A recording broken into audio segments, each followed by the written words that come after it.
Action. We're live. Hello, everybody. Welcome back to EU Legends Wayback Machine because I like to piss off Brennan every chance I get.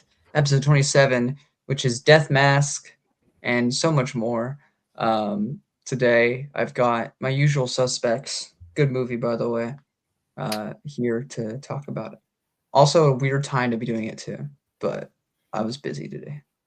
So.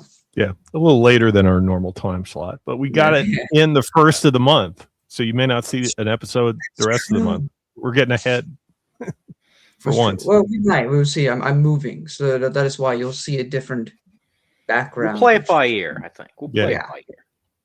No. Next week's Super Bowl Sunday, so everybody's going to be watching that, not us, right? Yeah. I mean, I'll be reading because I don't like sports, but...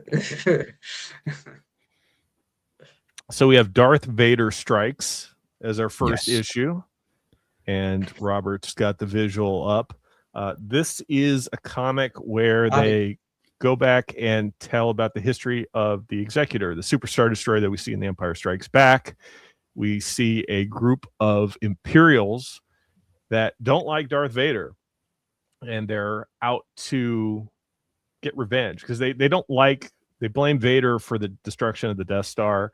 They think they obviously lost a lot of men in the explosion. They think Darth Vader is responsible, and they don't like that he's force sensitive.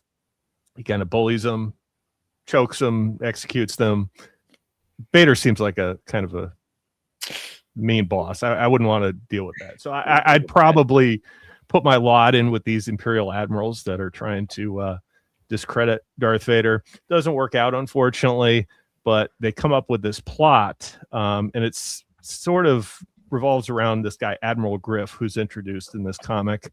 He's a double agent, so he acts like he's one of these Imperial admirals that are going to get at Darth Vader, lead him into a trap or whatever, and they try to sabotage his Super Star Destroyer that's being built, which has some implications later on with the Force Unleashed, because that particular ship, it seems to be operational in the Force Unleashed, but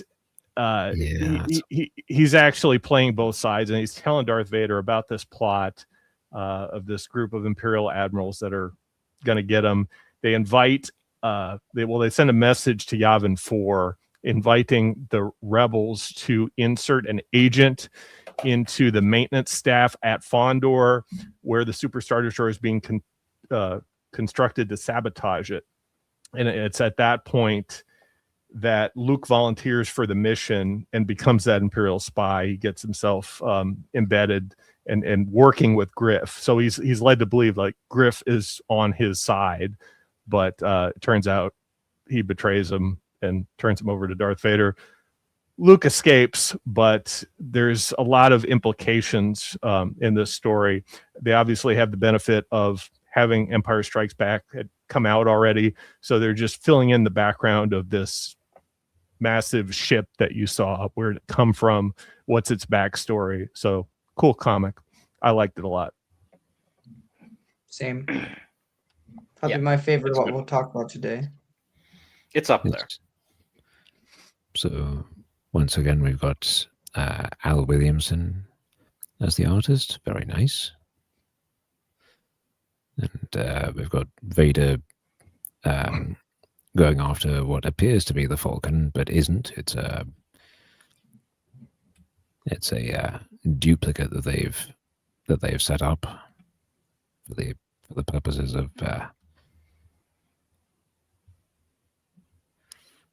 I don't know if it's a training mission or something, but he mentions like he goes into this asteroid belt where like his weapon systems aren't working because of the gravitational field of this planet or whatever. And he's able to target it using the Force only because his targeting computer is not available to him. And the TIE fighters kind of say, wow, Vader, how'd you do that? Like you're an inspiration to us all. And he says, the Force is my ally. Like, this is nothing to be inspired by. You guys aren't Force sensitive, so it's going to do you no good or something. So there's a little bit of Vader talking to his flight squadron there, which we don't see too often. I don't really like it. I don't think it's very fitting of Vader's character, but we see it nonetheless. Yes, it does seem odd for him to say today's test satisfies me that the best move against the rebels and their friends is with something bigger and better. Yeah, I just don't Hmm. see James Earl Jones having that dialogue personally. Especially with how unimpressed he was by the Death Star. Yeah.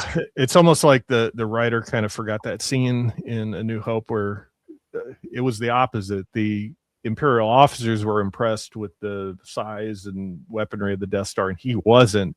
Now Vader thinks he's got this massive starship being constructed, and that's his plan to like get back at the rebels. So we see the Fondor shipyards there. Kind of cool. We never saw Star Destroyers in dry dock before, or any like space station that has shipyards or anything. So this was kind of cool.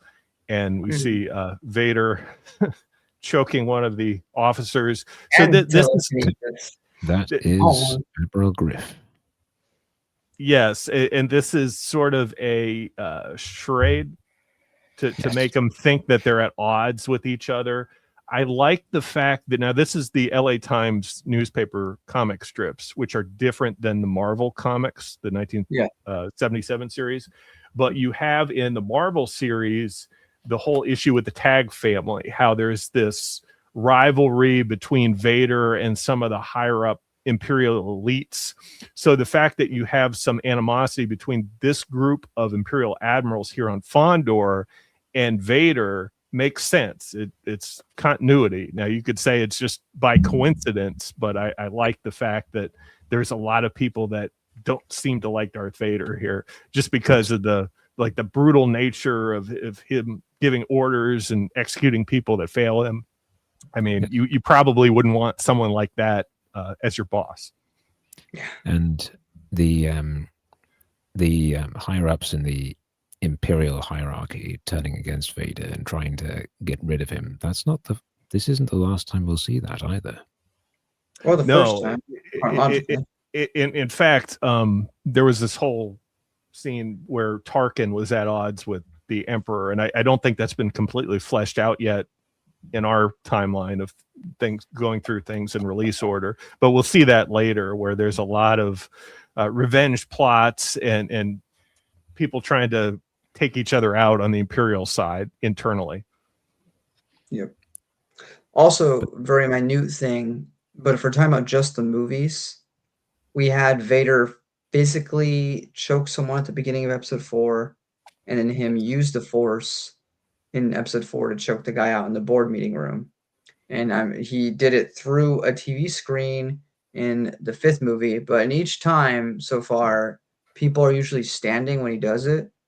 I think this may be the first time we've seen a shot of him first pulling someone up and then choking them without touching them, which is kind of cool.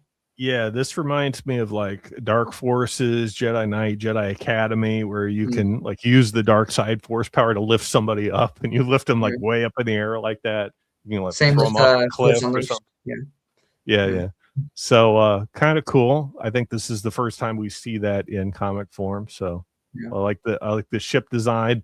Darth Vader's drawn very well in the first scene. The droids are drawn pretty well in Yavin 4. So it kind of goes back and forth from Yavin 4 to the meeting on Fondor, letting you kind of know who some of the characters you're going to see later on. And I like seeing all these Star Destroyers docked here. Because, well, we know how big a Star Destroyer is, so which means that station is much bigger. Yes. Yep. So we can move on. Yes. So there's this falling out after Vader and Griff like have this scene, and Griff says, Darth Vader's out of control. We need to do something about it. Like, he was responsible for the defeat at the Death Star. Like I said, he has too much personal power. We need to stop this. So they're meeting amongst themselves, trying to devise a plan how to discredit him, how to kill him. And they think a good way to do that would be to use, well, since he's so impressed with this Super Star Destroyer that's being built, let's find a way to make sure that that doesn't work out for him. I don't know. I got the Also- impression here that they weren't all that impressed by the Death Star with, the way they're talking about this new project, with the Executor being built, and this To be guy here fair, saying it did its thing successfully one time before being blown up. Yeah. Yes. Mhm. Two How many? times to despair. How many of But these that's later. admirals are possibly from Alderaan that feel some animosity for Maybe what one, happened? maybe one or Yeah. two, and they're like, or maybe this is the There's cabal. got to be people from Alderaan in the Empire that didn't agree with all the policies. For sure. So- I mean, Tycho was from Alderaan. I think he Yeah. was at least at one time hoped to be an Imperial. before he Yes, joined the same Rebels. thing with a lot of ex. Yeah. Yeah. I was gonna say it doesn't matter, but don't go back. But there's a guy with like white hair, and he's definitely not Gilead Pelion. But when I was reading, I was like, that guy looks like Yes. Gilead Pelion. Yeah. So, yeah. him. That's It's All not right. him, but it's funny that it Yeah. kind of looks similar. So exactly what the Sith Lord has commanded. Meanwhile, we go back to Yavin 4, and I'm not sure if they send the message drone yet. This has been recolorized from the black and white newspaper strips. I don't like Luke's all white uniform there. I don't think that's Yeah. very good. But I guess it was too difficult to put orange in there where it should have been. But Maybe. Yeah. so the Luke, Han, and they're back from Ord Mantell, and we've got some. Once again, we've got some Luke and Leia weirdness. Yep. Yep. In fact, Luke's This will continue really until episode jealous of Han here. So Han's winning Leia's affection. I think in a lot of these stories, because these are sort of like Yeah, ongoing these are after connected. episode 5, so everybody's pretty. These may take place before episode 5, but they're written after episode 5. So everyone Right. is They had the pretty much- benefit of knowing what happened in Empire Strikes Yeah. Back. So they're kind of So- going back, filling in the blanks so it makes more sense. I think Yeah. it does, but then you add Absolutely. the whole twist of Episode Luke and 6. Leia being brother and sister. But they don't and know it that just- It falls apart there. So The only thing that's working here is that they are pretty much firmly establishing, because most people are like, yeah, Han and Leia, that's how it should be. Yeah. So they're integrating it that way and kind of pushing Luke to the side in terms of that romantic relationship. But there's still some hiccups there because he's still gonna be interested in her, even if they're pushing Han and Leia. And luckily, after episode 6, this will just stop being an issue because they go, oh, okay, we won't do that anymore then. But it still perks his head in these. Yeah. So we see the message pod there. We see a Stegosaurus. I don't know what kind of dinosaur. Apparently, Yavin 4 has Kind of. dinosaurs. yes, I'm like, Got a Man, turtle dinosaur in this the guy. left corner. There's a look at the little dinosaurs. Man, little, this is little turtle sweet. snake. Little turtle snake. You think any of these are related to that one Jedi Master in Tales of Jedi? It's orange there. I think these are Sith creatures that the Masasi created. Right. Oh yeah, of These are course. like They look Sith- so Sith menacing. drawn. Good. Anyway, I like the little message pod there. It's like something from NASA from the 1960s or something. And you see an Imperial admiral that gives him a message, and Leia doesn't believe it at first, but Dodonna says, like, if they're really building a weapon and they want to just insert one. So the Imperial's offer is to insert one agent among the droid maintenance crew on Fondor. So Dodonna says it's probably not a trap if they only want to bring in one rebel. It's not like they insert a significant amount of rebels. That would be some sort of trap. It's funny that they know where exactly to deliver the message, where the rebels are going to get it. So they know they're on Yavin 4. Obviously, because the Death Star blew up, but is it still occupied? Not quite sure if this makes sense, but I really like the way Al Williamson draws. So things like the way this Imperial is leaning, and here the way he's got his hand here, Mhm. the way he's leaning on his elbows, the way he's got his fingers here. That it feels very.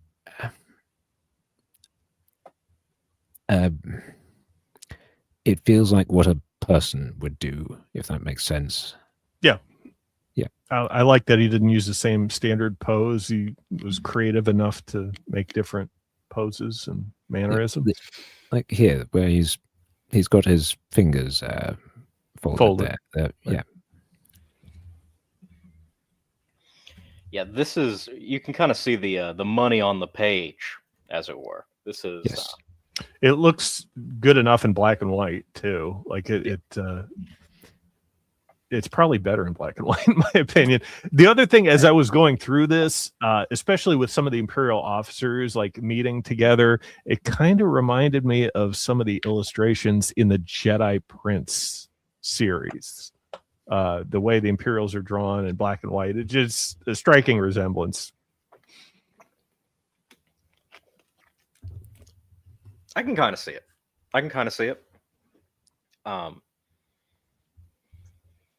So we can kind of go through this a little bit. Yeah. So the slightly somewhat against his will, C-3PO ends up going along, and as does R2. Yeah, Luke's really jealous. He's like, you droids can come with me because your company's not female. Like, I don't want any female company. Luke's like incel or something. Yeah, not a good look, Luke. And there's this a civilian with civilian ship that looks like an airplane.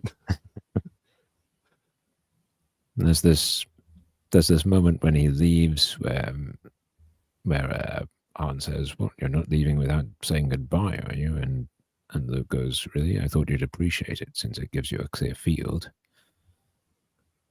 This is going to make for one awkward conversation when yes, finds out Leia's his sister, and they're maybe 20 years older. Looking back at this, like, yeah, we were trying to go for the same woman. That woman was your sister. Yes. Yeah, that's a conversation I don't think I would. I think I would bail on that consistently every time. Just like, I got to go do Jedi stuff. Luke, you don't do a lot of Jedi stuff. I got to go do Jedi stuff. I got to go make sure this kid gets his arm cut off. Excuse me. This is why Luke is so mad in the Crystal Star, at Han specifically. He's like got the same mindset. So yeah, they arrive at Fondo.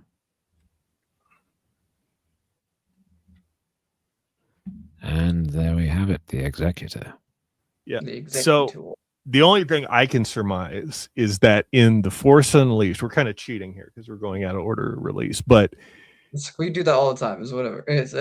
I don't think, and chat, correct me if I'm wrong, but I don't remember any part of The Force Unleashed where the Executor was moving. Like, I think you could just say it was stationary and not fully online.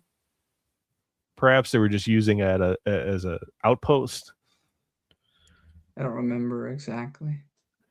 So maybe you could argue that resources were diverted to other projects because that was during the Death Star. Yeah. So it was before the Death Star destroyed. Yeah, so it's obviously getting refitted here for some additional armaments. Maybe it was upgraded, perhaps.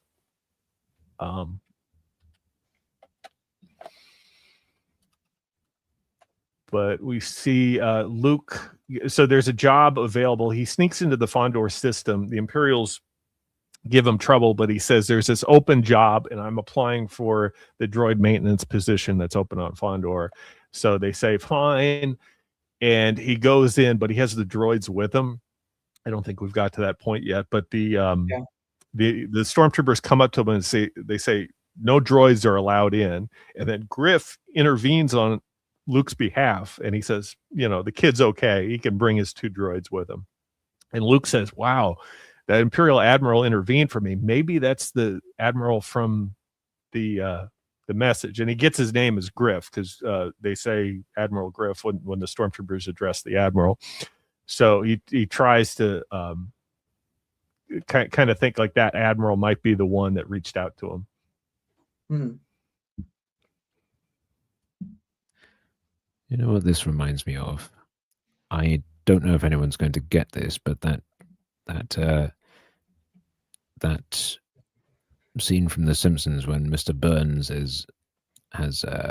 when he's got the long hair and the long fingernails and he's holding the model plane and he says, "We'll take the Spruce Moose. Hop in." I'm vaguely familiar with this. That's good. I don't like how they have stuff in their hands that's physical. Like they should be beyond that sort of technology. I know they have data pads and stuff, but it's like in one of the last comics we covered, they had a piece of paper printed out for somebody. Sometimes you got to use a good old ink, quill, and paper. Yeah. Anyway, here's that scene where Luke comes in with the droids. He says, "You may have a job waiting, boy, but there's no authorization for these droids." One thing that does slightly bug me about this story and the following one is that no one seems to notice that Luke has a lightsaber on him. Oh yeah, he's not concealing that whatsoever. It's front and center. Maybe the stormtroopers are just stupid. They've never seen one before. Maybe he's like, this is like my screwdriver. It's just funny because in the Pandora effect, I think Han almost gets stabbed with a screwdriver, but we'll cover that later.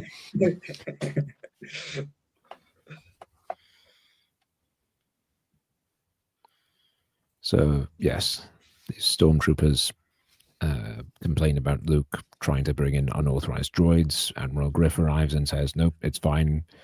Move along." Move along. This is another kind of comparison because Griff has this cold weather coat. I don't know how else to describe it. That's not really standard Imperial issue. But Trioculus's commander, Commodore Zuggs, kind of has a similar outfit as Griff. So Commodore Zuggs. Yeah. It works for him though. It's a nice coat. Another parallel, yeah. And here we another have woman. Tanith Shire. Another woman to ship Luke with. The first or second? We had the girl. No, she was actually Baron Tag's sister, and she's tricky. I think it's the third because wasn't there another character in the newspaper strips that Luke was like, "Oh, was there? I don't remember. We gotta start keeping track of this stuff because it's going to pile up. We're at 3 women outside of Leia for Luke. We're winning, guys. Hey. So Tanith Shire, she's a pretty significant love interest. Like she's not only in this issue, she's also in the Dragon Serpent, the next issue we cover, and I think she's even in the one after that. So she'll be a continuing character. A lot of these. But she, by Luke's accounts, she works at this Pandora shipyard as a tug pilot. She even says you're cute. And she has the hots for Luke, but she's in actuality a starship thief, and she programs certain barges on Fondor to go out of the system and crash on a specific planet where the species that she works for salvage all the scrap metal from the shipwrecks. So we don't know that yet, but that's her. Yes, she's very forward. Like, she immediately sees Luke and goes, "Oh, hello." Yep. She's like, and Luke just kind of got denied by Leia, so she's Luke's kind of interested in her because he's getting attention he wasn't getting from Leia back on Yavin. Still, as a young man would do. Still, he doesn't quite know what to do with this. No. He hasn't had really any girlfriends yet. So can we be honest here? He never knows what to do with this. No. Even with Mara, he doesn't know what to do. Even with Mara, I feel like he was a little bit more experienced in things like Splinter of the Mind's Eye. Like at least he knew what to do. He wasn't like following Leia's lead. He was leading Leia, which we don't really see too much after that. So I don't know. They kind of Luke leads the Jedi, and then he's always like, "Yes, wife." So I don't know. I feel like that's just his vibe. Just like, yeah, with a couple exceptions, I would say you're right. So from here on out, they write Luke as if he's more immature than I think he really is. That's fair. I mean, to be fair, what is Luke? I mean, he's fought in the rebellion for 3 years, or this is part of the 3 years because this is before Empire Strikes Back, and he's blown up the Death Star. Before that, maybe he dated one of his friends on Tatooine and got some power converters, but it doesn't seem like this guy would have a lot of expertise with women. Maybe a little bit more than his father did, considering he was with a cult for years, being unable to talk to women. But certainly for not being much on a backwards planet like Tatooine, he did have a pretty significant social circle. He had a bunch of friends, but did he ever have a girlfriend? I don't know. He probably not. I don't think we're told. I don't think there was ever anything romantic between him and Cammy, if that's who you're talking about. Yeah, but there wasn't because she was dating somebody else, wasn't she? Yeah. Yeah. I mean that doesn't he could. It doesn't mean they didn't do something earlier, but yeah, I don't think so. But I don't think so. That's it. It's not. That's not really present in any of the text. Yeah. And she called him Wormy. Yeah, that don't. Really, I mean, that doesn't really help you fall in love. Well, maybe theoretically they dated before, and now she calls him Wormy, but everybody else calls him Wormy. I don't buy that. Again, yeah, you're not. You gotta give me something from the text. You can't just headcanon it. And then also, this girl, Tanith calls him Blondie. Yeah, she do. But which she's is a lot better too. than Wormy. She looks like April O'Neil from Teenage Mutant Ninja Turtles, but blonde, and a little bit of Winona Ryder in there too. I can see that. Yeah. I read this in black and white. Like Luke should be calling her Blondie. Yeah. Exactly. So okay, let's kind of let's talk about this for a second. How do we feel about Luke x Tanith Shire? I mean, she's mostly just using him, but I mean, if she was genuinely interested, I think she's a pretty okay character. We're putting ourselves in the position of people in what is this still 1980 or 1981? Doesn't matter. In 1980-ish, how you read that and are you on board? You're like, oh, maybe I could, maybe I could see this. So. I'm on board, especially if you saw Empire Strikes Back and you kind of know Leia's going to end up with Han. Who's Luke going to get? So this character, I also take issue with the fact that what Alex said, like she's using Luke. I don't necessarily think so. I think she's doing her business, programming these ships to crash on her planet, and she encounters this guy who's brand new that she takes an interest in. I think that's all. Because I like Tanith Shire. I think she's all right. Yes. Yeah. I don't necessarily like her more than Mara Jade. Well, I definitely don't like her more than Mara Jade. I like her more than Jem. I could be. I'm not as stringent about Luke and Mara as I am about like Han and Leia, obviously. Or like I don't know anything else. That's not. Even though I like them a lot together, I'm not. That's not one of the ones that I'm like, oh, it has to be this way. There's a lot of those. I have a lot of those. Like, oh no, it has to be this way. Superman's with Lois Lane. I don't want to hear any other characters. Yeah. There's a moment from apparently Agents of Chaos 1, I think, where Mara's sort of teasing these listing off Luke's exes, and Luke goes, wait, I was never in love with Tanith Shire. Mm-hmm. I remember that. That was funny. That was funny. Also, I think, Luke, you'd fall for a ham sandwich. I'm sorry. You are not.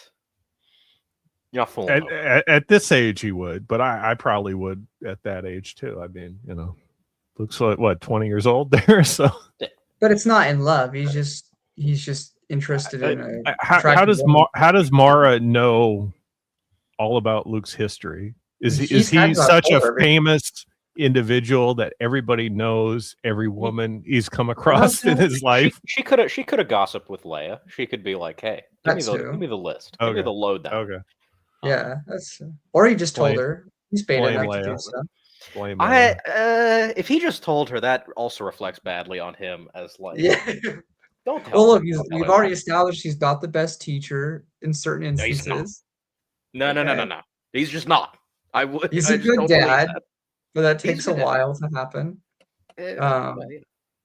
Questionable, actually, but He's really, really good at blowing up the Death Star the one time. He got that one.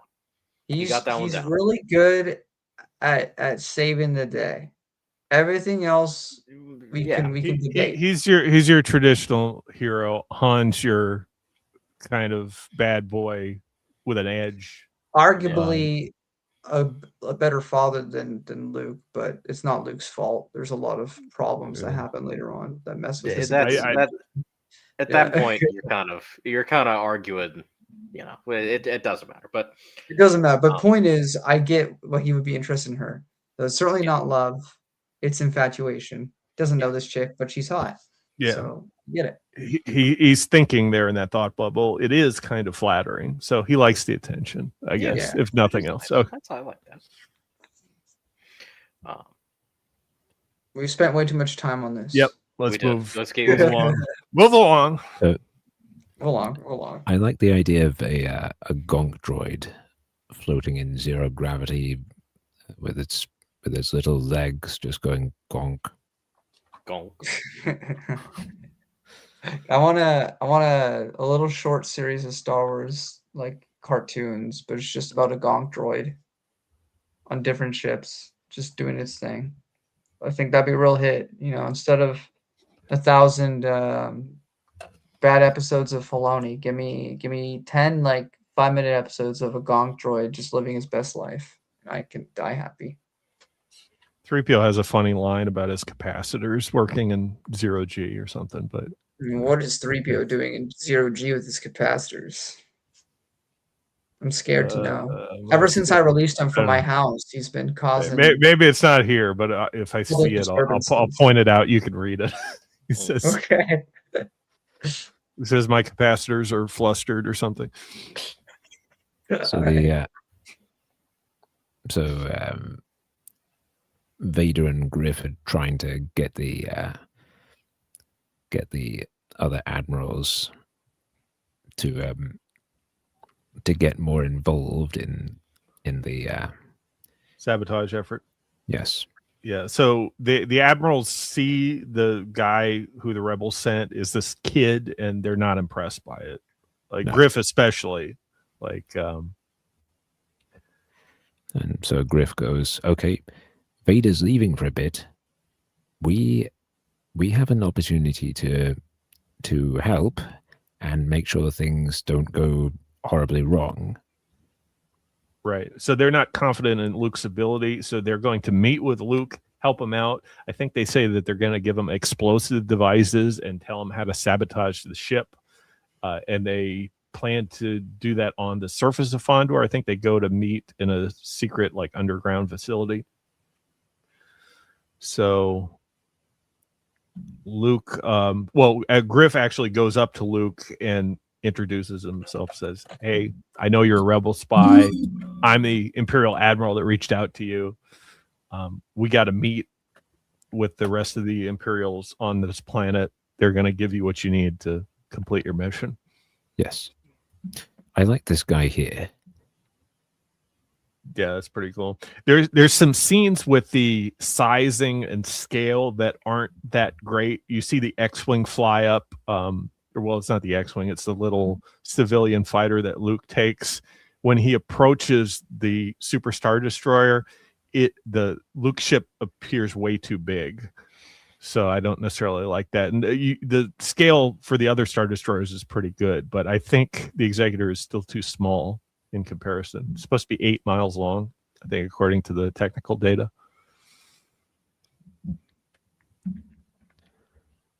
With this thing on the bottom here, this is just an egg cup.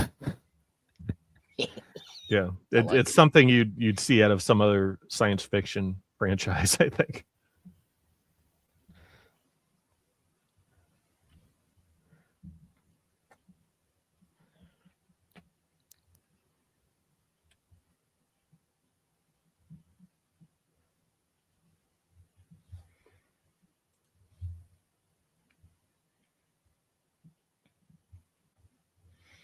Yeah. So we see some banter between Tamith and Luke. So Tamith wants to meet up with Luke after his shift. Cool. Luke was approached by the Imperial Admiral and says, like, I have plans tonight. I can't meet up with you. And she's not happy with that. So she follows him down to the planet for the top secret meeting. Yes. It's like, how did he turn down an evening with me? She's like thinking to herself. I mean, I'm kind of with her on this one, Luke. I know you have like a mission to do, but like, maybe just sacrifice the galaxy this once. She's a nice looking lady. Sacrifice the galaxy for a nice looking lady? Ow. Yeah. Yep. What? Yep. Oh, you can't enjoy the nice lady if the galaxy is gone. Luke just got there. He finished his first shift. He he met up with this girl, and he has to go right down to the planet for this dangerous mission, meeting up with the Imperials. Can't he just take one day off? He needs a date, okay? He needs a little date. She's very cute. We like her a lot. She's definitely better than Shia Bree. He doesn't know that yet, but we do. No.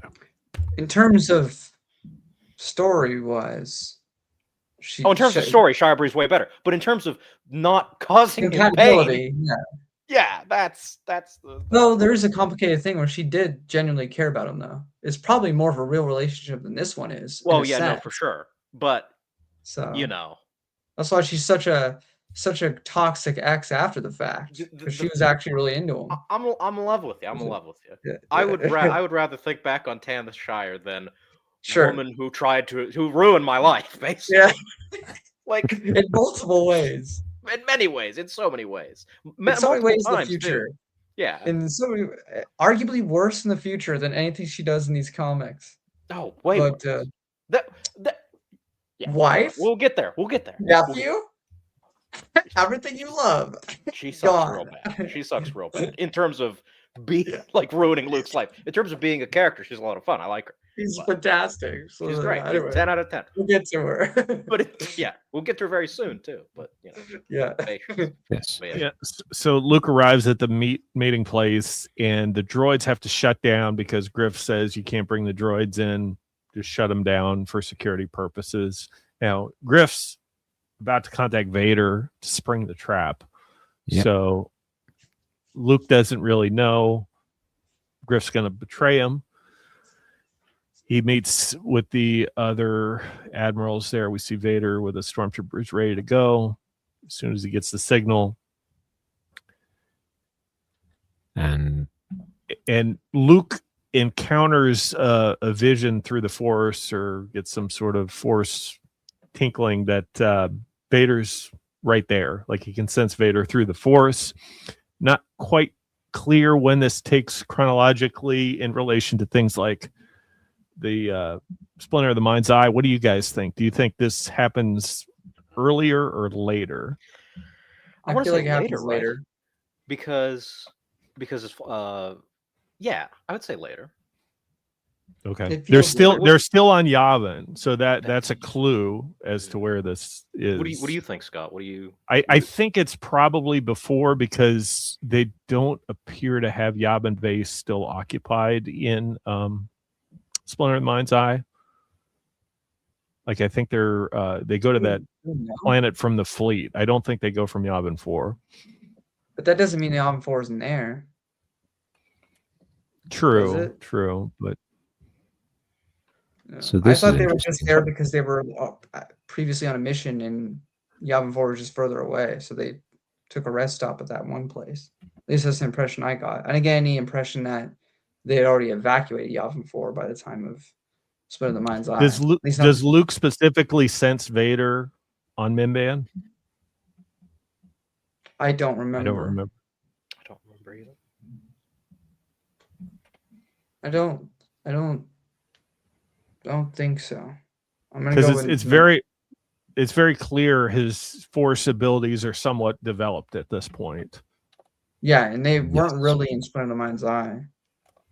Yeah. Because the only way he fights Vader is with the help of Obi-Wan's ghost.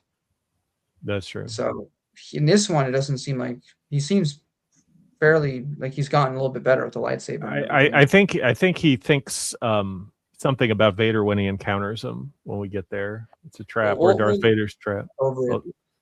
Yeah. So Okay.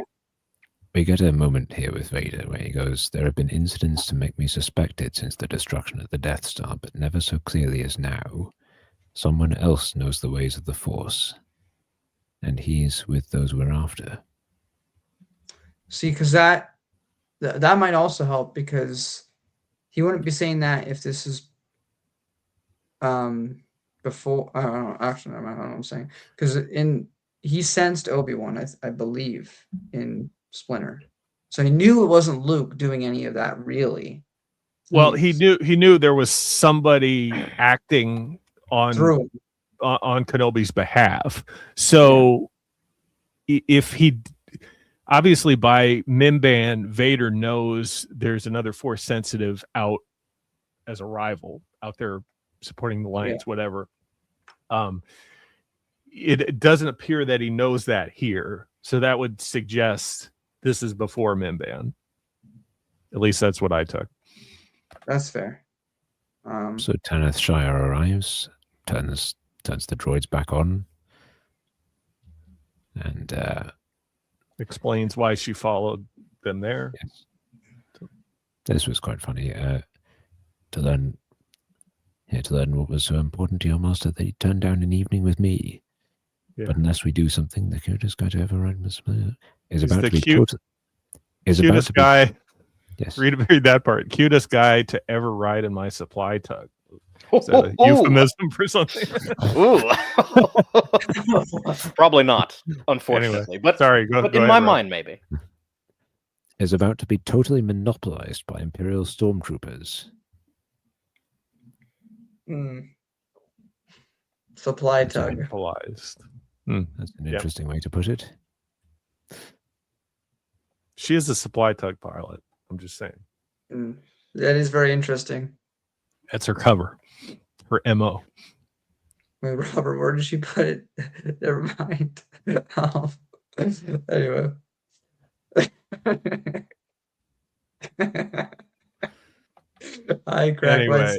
Anyway, we see a very familiar scene. Now, I've seen this specific scene with these stormtroopers in this same fighting pose 10 times. Maybe it's a common pose. Yeah. We see this Maybe it's everywhere. like what they learn in the academy. Like it's that specific. Okay, if you're chasing them down, 4 of you just got to get together and do that specific thing. Do this pose. Do the thing. Yeah. It's branding. Okay. It's how we get more people into the army. You gotta do the pose. Don't touch a weapon. What does it say? or instead of Imperial admirals, you'll be dead traitors. I like the lines there. It's the most the stormtroopers got to talk so far, I think. So R2 does a thing. And so he activates the steam where Luke is able to knock out or shoot or chop the head off one of the Imperial stormtroopers. He actually gets inside the stormtrooper armor and escapes. The rest of the admirals aren't so lucky. They all get captured and killed by Vader. So Luke in his stormtrooper disguise comes down and says, this is how I made my escape. Relax, 3PO. I'm not going to shoot you. And he says something about the clothes make the man. I don't know. It's kind of cheesy. I don't really like that. So, yes, they escape. Vader knows that there's this Force sensitive who was there and has managed to get away. They got all the admirals.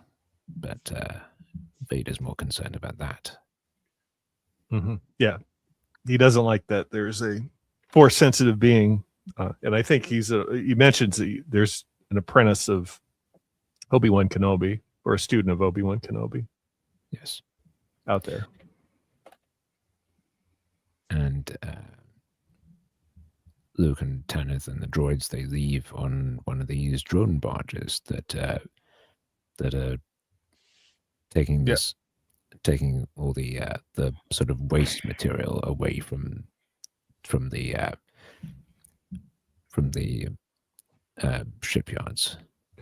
Yeah, probably for recycling or other purposes, but they're very expensive, and Tamith is stealing these and crashing them onto her planet, the planet where she's enslaved on, and we get to that later. Is that the end of Vader Strikes? I think so. Yes.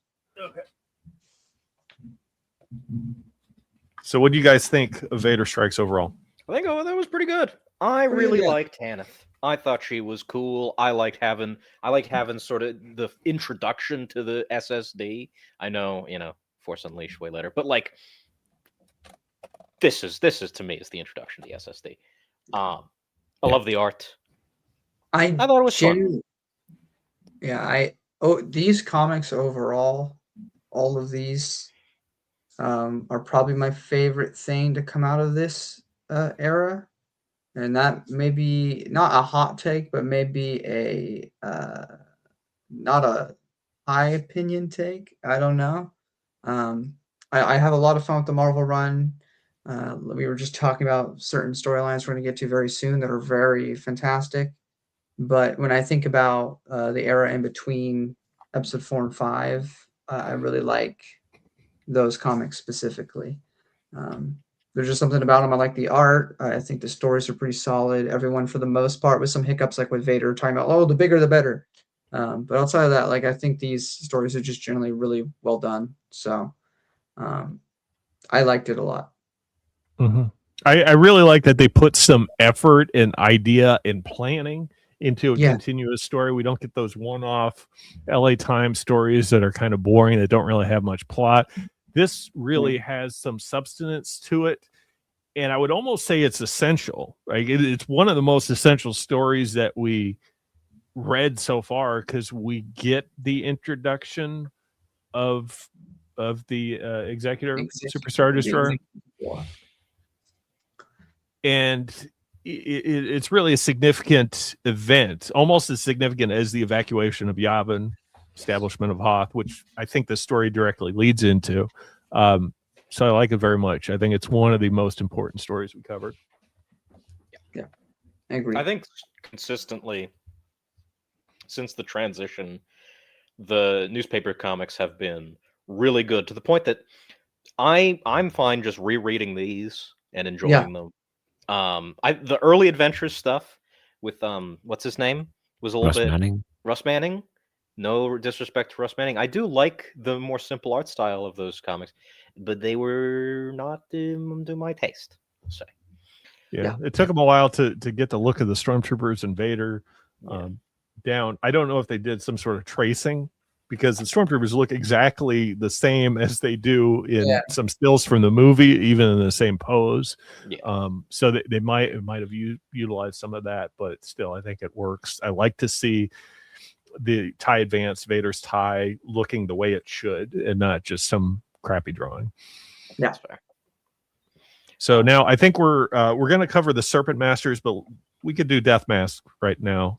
So this is one of I've just got this one up because I can't.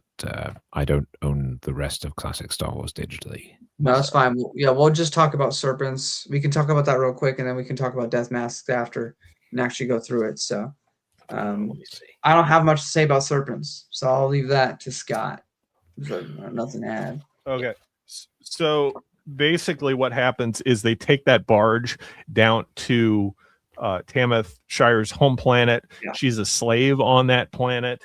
There's this guy called Serpent. He's the Serpent Master. He's the king of the planet, the slave master. And he has this medallion, And the big secret, which is revealed at the end of the comic, is this medallion controls these flying lizards, the flying serpents, and gives them ability to ride. They're like beast riders on Onderan, right? It's like Avatar before Avatar. Yeah, you can't ride them. They'll throw you off if you don't send this was a supersonic signal, and this medallion gives off the proper supersonic signal to let the animal know the human can ride them. Anyway, there's this whole thing where the Serpent Master takes a liking to Tamith Shire, and he's very jealous of Luke because Luke appears as an off-worlder. He's taken in as a slave, just like everybody on this planet's a slave. But he doesn't like that Luke has Tamith's affection, and he's trying to find some way to discredit him. So he gives them a menial labor job, and Luke says, well, the droids were taken in when Luke actually gets to the planet. They're going to be melted down and recycled. And Luke notices that, well, when we were coming in here, R2 and 3PO noticed something strange about how these people are riding the serpents. And the whole objective for Luke is to find out where the droids are taken, to get them up and running, and then figure out the fact that this medallion that the Serpent Master has is the key to unlocking the secret, how they have control of everybody and are controlling the slaves. And Tamith's father's also a slave on the planet. And at the end of the day, they uncover that secret. The Serpent Master dies. He gets his medallion taken, and he dives off a cliff, basically trying to recover it. And he dies, and everybody's free from the planet. So not as much story there. It just kind of wraps up the origin of Tamith Shire and where she comes from, and like her backstory, pretty much. So not as significant, but it was an okay story. Very weird backstory, but backstory nonetheless. Luke finally gets a kiss from somebody who's not his sister there, which is nice. Yes. Doing all right. How about you, Ghostfish? How you doing? How you doing? The one thing that I wrote down when I first read this was Luke swimming, which is, you can kind of see it there. Yeah. Yes. He swam a couple times, but he mentions he's from Tatooine. He's not used to swimming. Yeah. But I that stood out to me the first time I read it. I was like, oh look, there he is. But for me, that was pretty much the extent of what I got out of it. Is Luke got a little kiss, good for you, and Luke got a little swimming, which is, that's nice. Good for Luke. He does play the hero. He saves a whole planet full of slaves. Well, just like he delivers school books to these rebel sympathizers or something. Like, Luke's just a hero every mission he goes on. He's like what little Annie said he'd grow up to be. It runs in the family, right? Genetics. It's like poetry. It rhymes. Robert, how about you? What do you think of the Serpent Master? It was fun. So one thing that I quite like about classic Star Wars as a whole, about this series, is that each of these stories each one sort of flows into the next. So the bounty hunter of Ord Mantell, they get back from Ord Mantell, and then they receive the message from the Imperial Admiral, and Luke goes off to deal with that. And we get a brief moment during this story where Han and Leia are on this planet, the name of which I can't remember, but that is going to lead somewhere in, well, presumably the next story. I haven't reread that one yet, but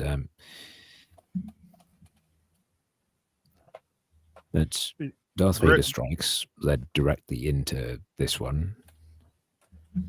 Yeah, we get some continuing characters. So Griff and Tamith Shire are going to appear in the next. So yeah, I do agree. That's a good point. Yes. And I like the.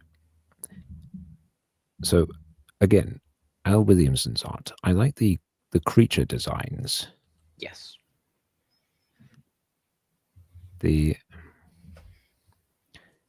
I could be completely imagining this, but I'm wondering if there's a little Mobius influence in there with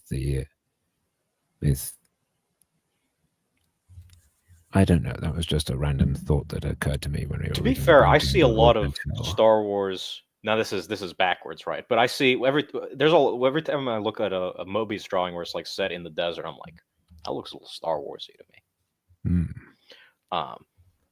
But at some point, I want to read the Incal.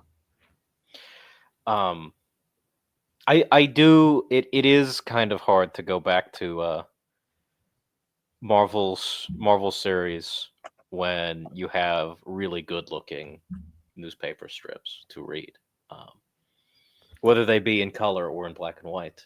They generally look really good, which is yes, not ideal for Marvel Star Wars, which has been very hit and miss.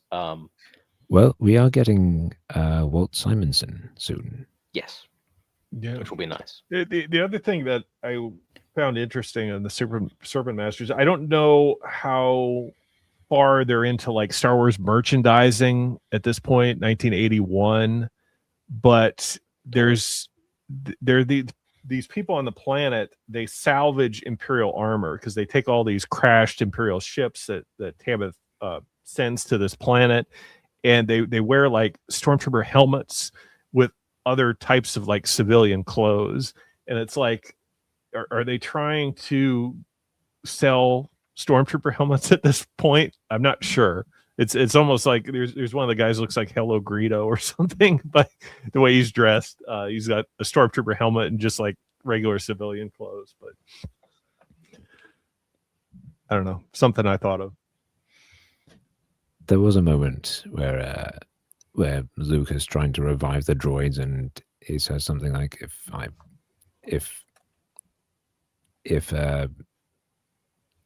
can't get you to wake up, then I'm doomed. And 3PO wakes up and immediately goes, "Did someone say doomed?" Yes, that was funny. That was funny.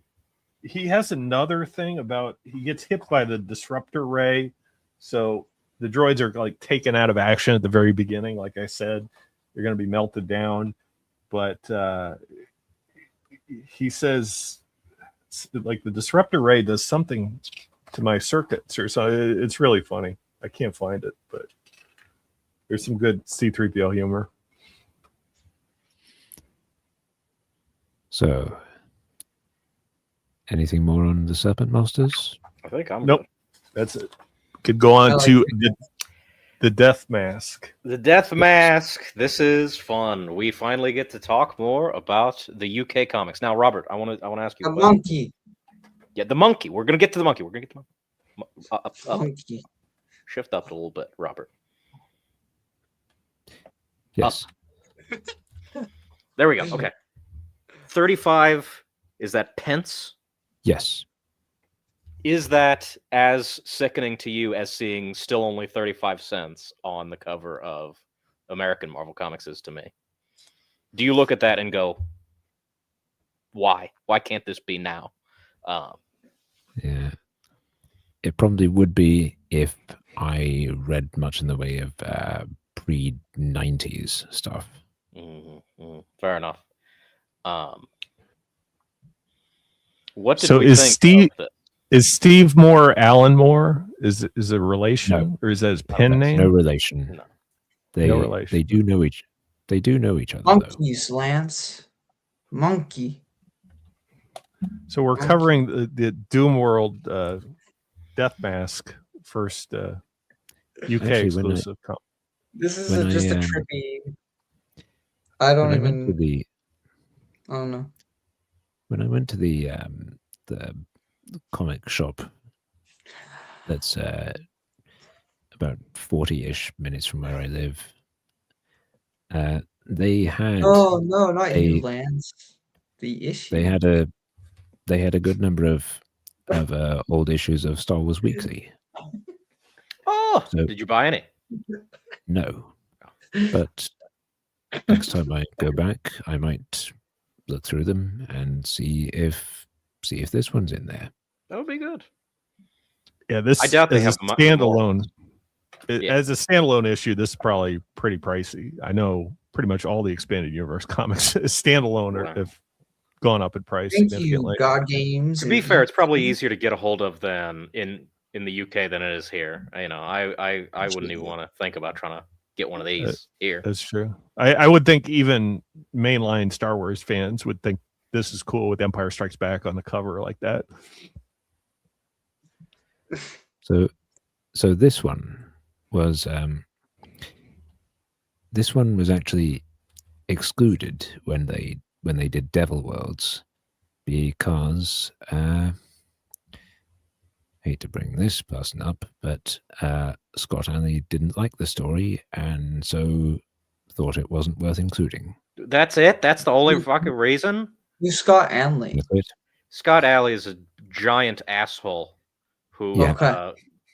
I'm not did in a the lot of comments. inappropriate stuff in the 2000s. Oh. Yeah. Oh. Yeah, for a good while he was an editor at Dark Horse and Ooh, I Yeah. see. All right. I didn't know he was so controversial in the comic world. I remember seeing his name on some of the Star Wars Dark Horse stuff, but that's interesting. let me put it this way. What did his initials spell? Down vote. We don't like this guy. Anyway, Continuing on. so I was not aware that this was not included in Devil Worlds. I thought I just was maybe missing that Devil Worlds issue. You can find this now in Wild Space Volume 1, by the way. Yeah. But It's Death a trippy Mask, comic. That's why it could be this why one- it's not recolored or anything. Yeah. Yeah. That's why. But I don't know what Luke they were is smoking. ambushed by a bunch of TIE fighters. Yes. And there's the Star Destroyer, the mothership of all these TIE fighters, with this Imperial captain aboard. And there's this guy with a pet monkey. This guy turns out to be an assassin droid, and his pet monkey, he has a name. Rice. I love the monkey. Rice, yes. He has this bowl over his head, so you can't see that he has a skull for a face. But It's to contain his telepathic powers to make sure he can't affect any of the Imperials until he's unleashed. right. And really- because he's an assassin droid, it wouldn't affect his own mind, but it affects everybody else. I like this first page. Oh yeah, it's a striking cover. Like it said, the Death Star is just a giant skull in space. I don't think this is really happening. Like he's flying No, through a no. skull. I think it's just an artistic rendering, but yeah, it's cool. Yes. Yeah, it's not meant to be a literal thing. But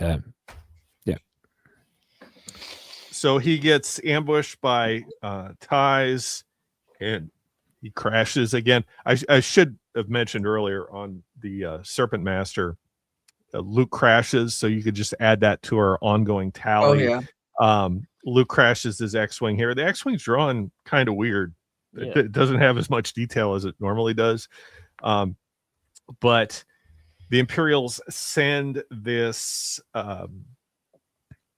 missile that attaches to his ship, and he puts the telepathic monkey inside the missile, and it attaches to Luke's ships, causing him to crash.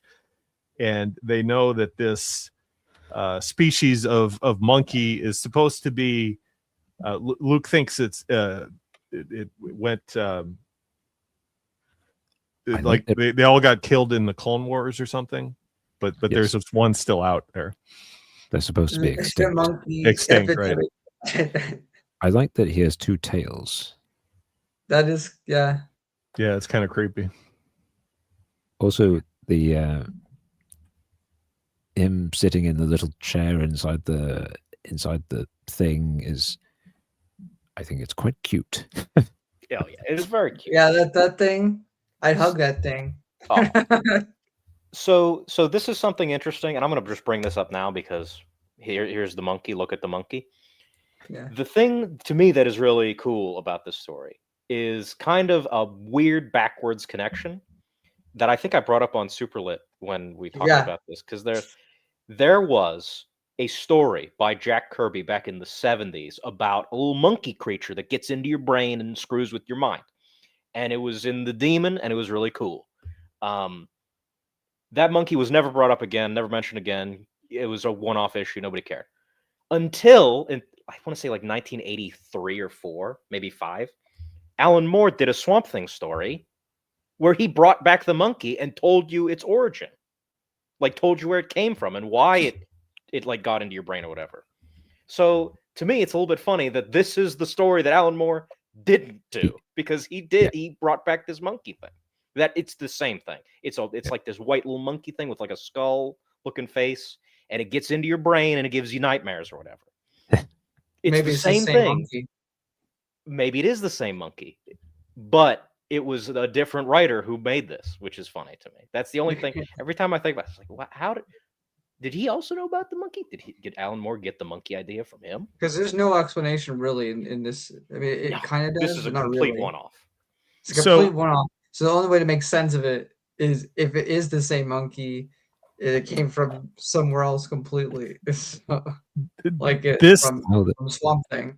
This is very consistent with the fact that we'll see later on in the Marvel 1977 series where they have like Last Gift from Alderaan, which is it's a John Carter of Mars story that's sort of adapted to Star Wars. It seems very similar to this story, where it's like we're taking something that could be used in any science fiction franchise and adapting it within the context of a Star Wars story. Somewhat. Also, Al, I still can't. Al, this is Al, I know this is a very different monkey, but you know what this is making me think of? Titano from Superman the Animated Series. Oh yeah, that's another monkey. All these monkeys. Yes. These monkeys monkeying around. It's not a Z95 headhunter, even though we've established in the Han Solo trilogy that Z95s do exist. Yes, but, those are a thing now. I think this is supposed to be a badly drawn X-Wing. Anyway, Luke crashes again, so add that to your ongoing tally. It's not really his fault, you know. He has this monkey missile attached to him. So crash lands and he sees a bunch of skulls. This is like a nightmare planet. This is like the H.P. Lovecraft of a Star Wars comic. Yes, this planet is Lapez 3 for those keeping track at home. And it causes Luke to imagine his grave there. We see a gravestone that says Luke Skywalker, written not in Arabic but in plain English. Luke what is Skywalker. It, Galactic Standard? Is that what it's? I believe so. Retcon name? Okay. And he sees Han and Chewie, his best friends, get shot by a bunch of lasers, and Han just falls on his face, dead. Also, when Han falls into the whatever the ground is made over, but we get these little skulls. Yeah, I thought those were his teeth or something. I thought so when I first saw it, and then I kept looking at them. Like, oh, those are little skull boys. Yep. Then we see the Millennium Falcon. Shatter, destroy. Charred mess. And then we see Leia. The bacon in too long. And Leia says she got hit by a grenade or something. What was it? An antimatter grenade? Forget neutrino grenade. Neutrino grenade. And she becomes a skeleton. It's whack. Yeah, so really terrifying stuff. I know we've had Luke attacked by demons, but I think this is kind of goes over the top as far as like Star Wars horror we've seen so far. Right. Then we see Vader turns into a skull, takes That's his not too mask far off. off.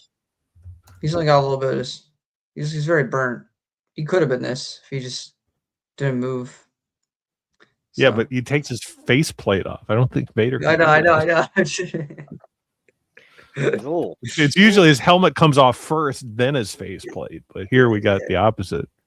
But I mean, does we've Luke already know- seen this in Empire Strikes Back, right? Yeah. Yes. If Reist is only operating off what Luke knows, and Luke doesn't know how the helmet comes apart, then This is true. but yes, they fight for a bit. Luke runs away, runs into some stormtroopers, runs away, and taps into the Force, sees Obi-Wan, and Obi-Wan goes, "Yep, that's what you want to do, but you don't want to use it against them. That's not going to help you. You need to Submit yourself to to- the Force.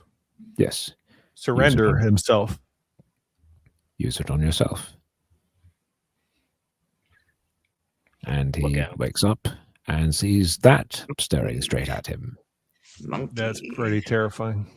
I would be scared if I woke up to that. And I won't lie. Look how small he is there. It's like just He's so cute, though. Little cute skull boy. A night Uh, A nightmare demon, a telepathic killer from the planet Droxine. so, Interestingly, Luke knows what this is. wait, so we have a planet, Droxine, that is filled with little monkey skull boys that can mess with your brain. That sounds That's sick. what- I want to go there. That Okay. was at one time native to these creatures, yes. And we call them nightmare demons. Awesome. Yeah. He says, I thought they were eradicated before the Clone Wars, but some still live and in the hands of the Emperor's chosen assassins.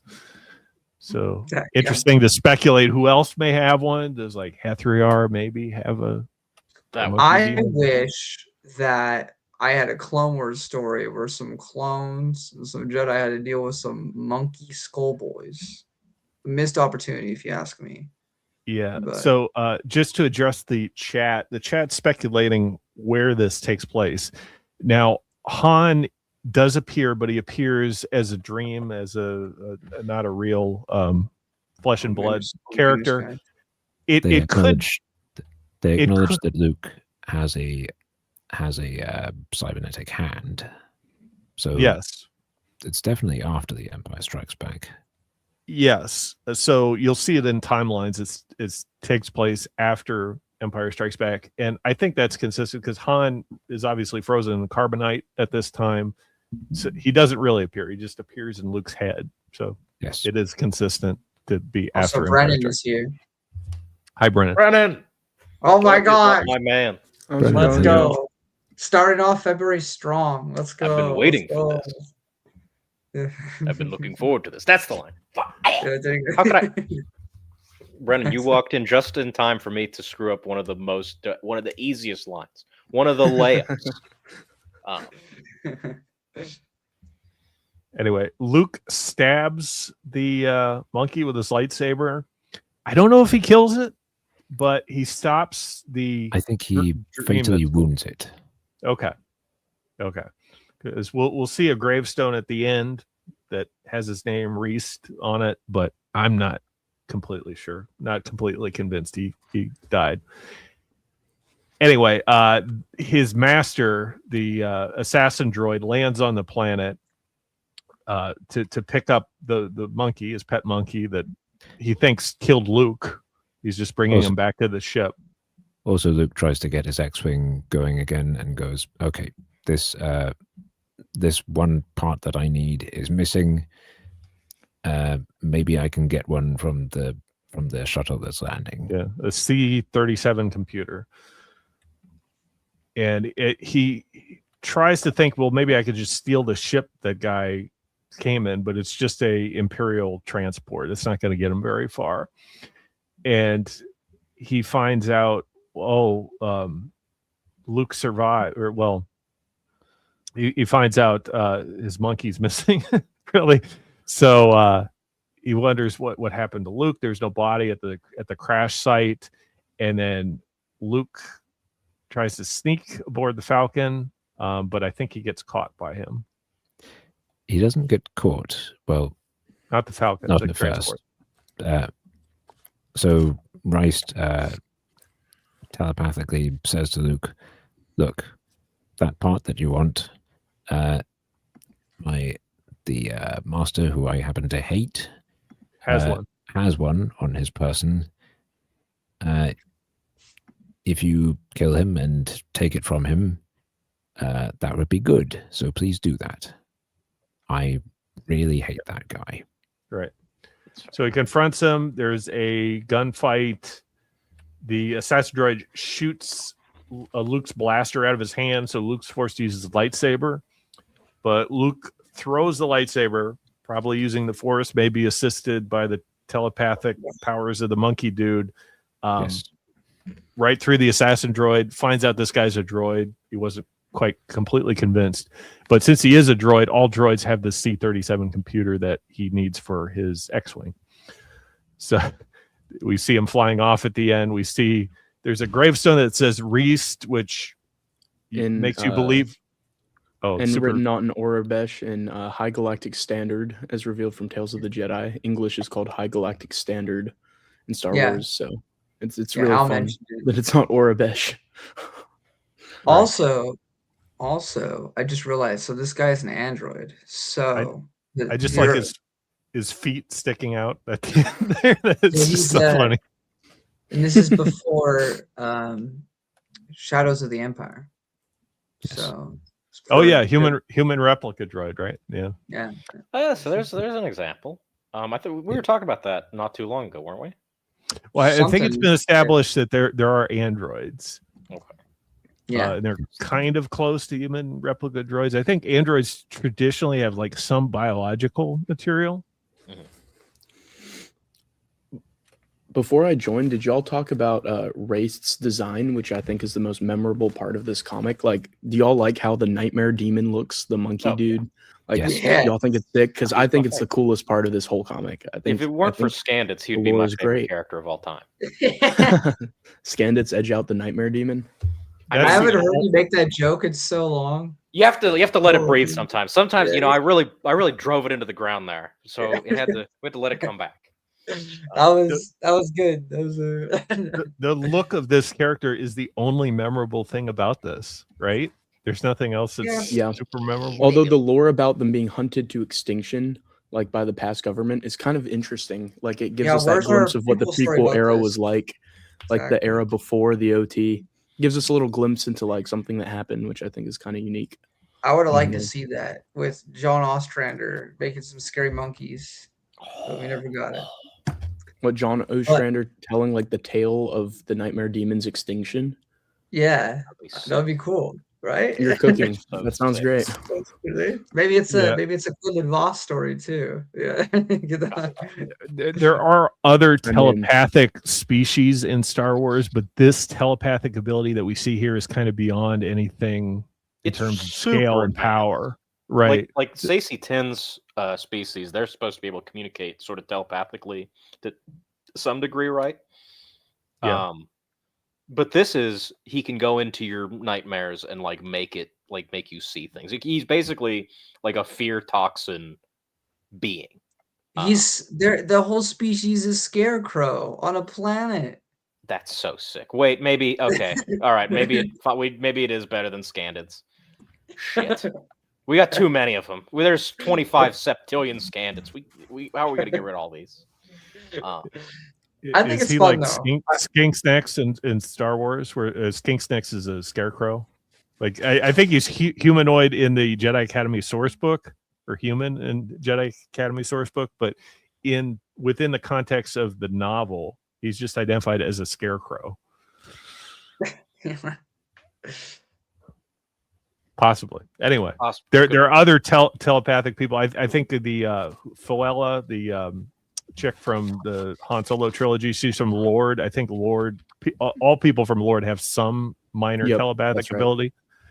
But yeah, Pandora effect. Next one. What do we think? The last comic was Death Mask, right? Death Mask. Yeah. And it's from. Yes. Was it from Empire Weekly or was it from where was it from originally? Empire Strikes Back Weekly 149. 149. UK, okay, gotcha. UK exclusive, I think. I think as far as the weekly comics go and the black and white runs of comics go, I think it's the most memorable one. At least when I think of Star Wars Weekly, the Nightmare Demon like pops in my mind. Yeah. So I feel like it's the most recognizable of all of the weekly comics, in my opinion, just visually. And I also think it's the most fun little tale of them all. I don't know. I agree. It's so out there. Yeah. So it is. weird. It feels very very early days Star Wars, and that appeals to me. It feels like a very like unexplored galaxy, and I think that's really cool. Mm-hmm. So Pandora effect. This is the next one. Pandora effect. This one is fun. This is like weird. Space Bermuda Triangle exists. Yes. It's also very, a heavy SE one with supernatural encounters. This super one. heavy SE. So Death Mask was by Steve Moore.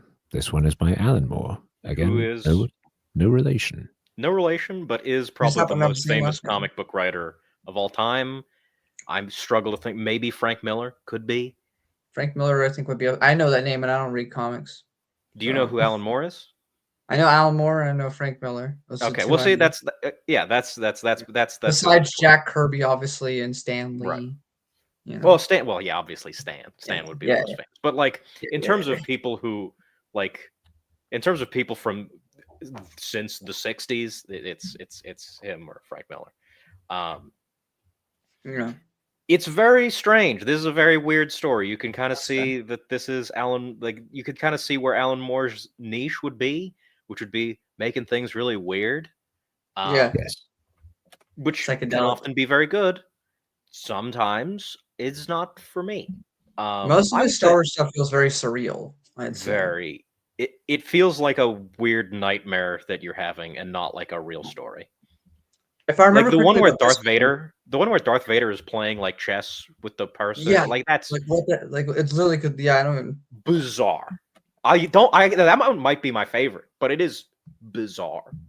I think also it's weird. Like it's so weird. You would think like, oh, I'm just gonna laugh and make fun of it, but also a lot of these, like if I don't try reading it like late at night, a lot of them are kind of like foreboding. I don't want to read. Like I feel uncomfortable. Like I shouldn't be reading these. These are creepy. These are like these like make me uncomfortable. Not in like a oh I'm scared or whatever, but like they're very cosmic. They're very like they're like you can like Alex said, like you could feel the dread coming off of some of these. Exactly. Not like I think specifically they're very for the Vader Lovecraft coded. Yes, I would say. Yeah. Yes, exactly. It also does feel different from the other, aside from Death Mask, funny enough, but it feels very distinct from the other weekly stories that we've read, the UK exclusives, which have mostly been pretty straightforward, just like, oh, Luke and Leia on adventure. Death Mask was an exception to that. These are like even more insane than Death Mask. You can see why they were collected for Devil Worlds. Is like, look at this weird thing. But yeah, Devil Worlds is mostly Alan Moore and Steve Moore. Yeah, the Moores. The font on the title for this one, I've always thought it had no right to go as hard as it does. Like it just looks so creepy, and it looks so like, decidedly un-Star Warsy. I think like really interesting. Title, but... Yeah, I know, isn't it? Yeah, it's interesting that they don't use Star Wars at all on it. Yeah, that is true. I also don't like how they use the word stank. So I'm of the opinion that the word stank should not be in the English language. Just don't like it. That's fair. Is that like a moist thing where like people don't like the word moist, or is it? It just doesn't sound right. I've heard that before. I don't get Uh, that. So well, I like, stink could be a word. Stink is a word, but stank, just the past tense version of it. I don't like You it. stank on it yet. yesterday. We're not on it yet. I just want to say Ghostfish makes a great point. He says Vader playing chess in Dark Lord's Conscience is my favorite Alan Moore comic ever. It's not even Alan's credit, since Moore's original intent was clearly, Vader just doesn't feel guilt. But after the prequels, it's Vader literally already hates himself more than anyone could possibly imagine. This psychic cannot make it any worse. Sorry, didn't interrupt. So Adahox is the planet that we're on, and it's a very stinky planet. It's a lot of gambling, a lot of both. A lot of. They use that word multiple times. It must because there was a lot of Scandits there. Both actual, both an actual stink and a metaphorical one. Mm-hmm. A lot of degenerate activity, all sorts of greedy. What was it say? Poverty and disease, blood and bad wine, rotten fruit. And you got another lizard like you got in Florida. Huh? We were having a conversation. We were talking about frozen iguanas earlier. Oh, okay. Sorry. Was a world whose soul had festered in its own futility. The soul of Atahox stank above all other things.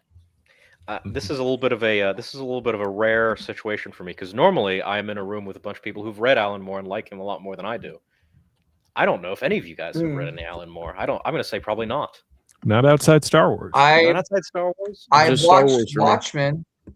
You watched Watchmen? Read it. Oh wait, I Watchmen. actually have read Watchmen. Oh, you've read Watchmen? Okay, all right. Yeah. Oh, and I've seen V for Vendetta the movie. I've not read the comic. Robert, did he do any Man-Thing comics? Huh? Did he do any Man-Thing comics? He did Swamp Thing. Swamp Thing. Yeah. Okay. I've read a couple of those. Yeah. Okay. All right. So all right. So Brennan, you can kind of see the difference. Not even see the difference, but like see some of his tendencies here as well. Yeah. I feel like he writes Star Wars just a bit differently. I read his Star Wars stuff first, and I kind of thought he was just kind of like an old comic writer.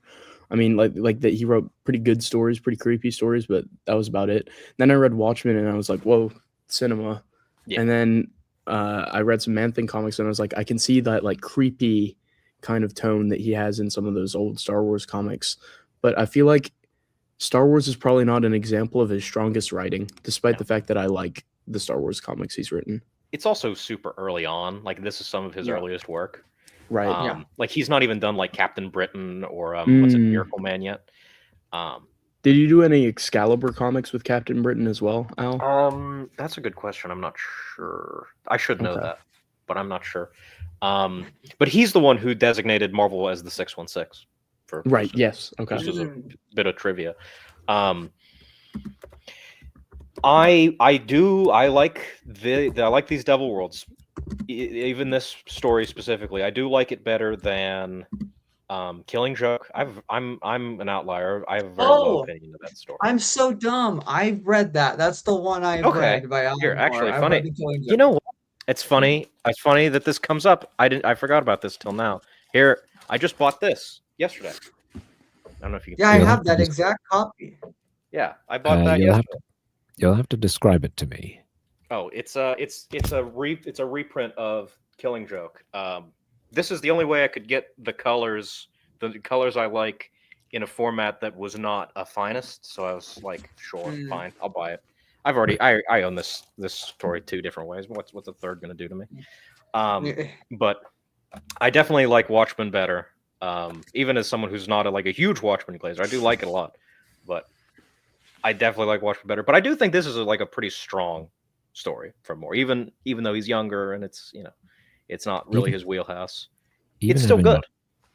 Even having not read a lot of him, I can say, even just purely based on this story, I really like his writing on a sort of textual level.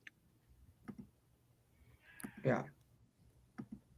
Yes. No, he's really good at atmosphere. Like bringing out the poetry and words and whatever. Yes. That's the worst way I could have possibly described it. I'm an illiterate. Don't worry, people. Just ignore me. He's good with his prose. He is. Yes. Yes, especially for a comic book. So it's the prose is very. He has a good vocabulary. I'll just say.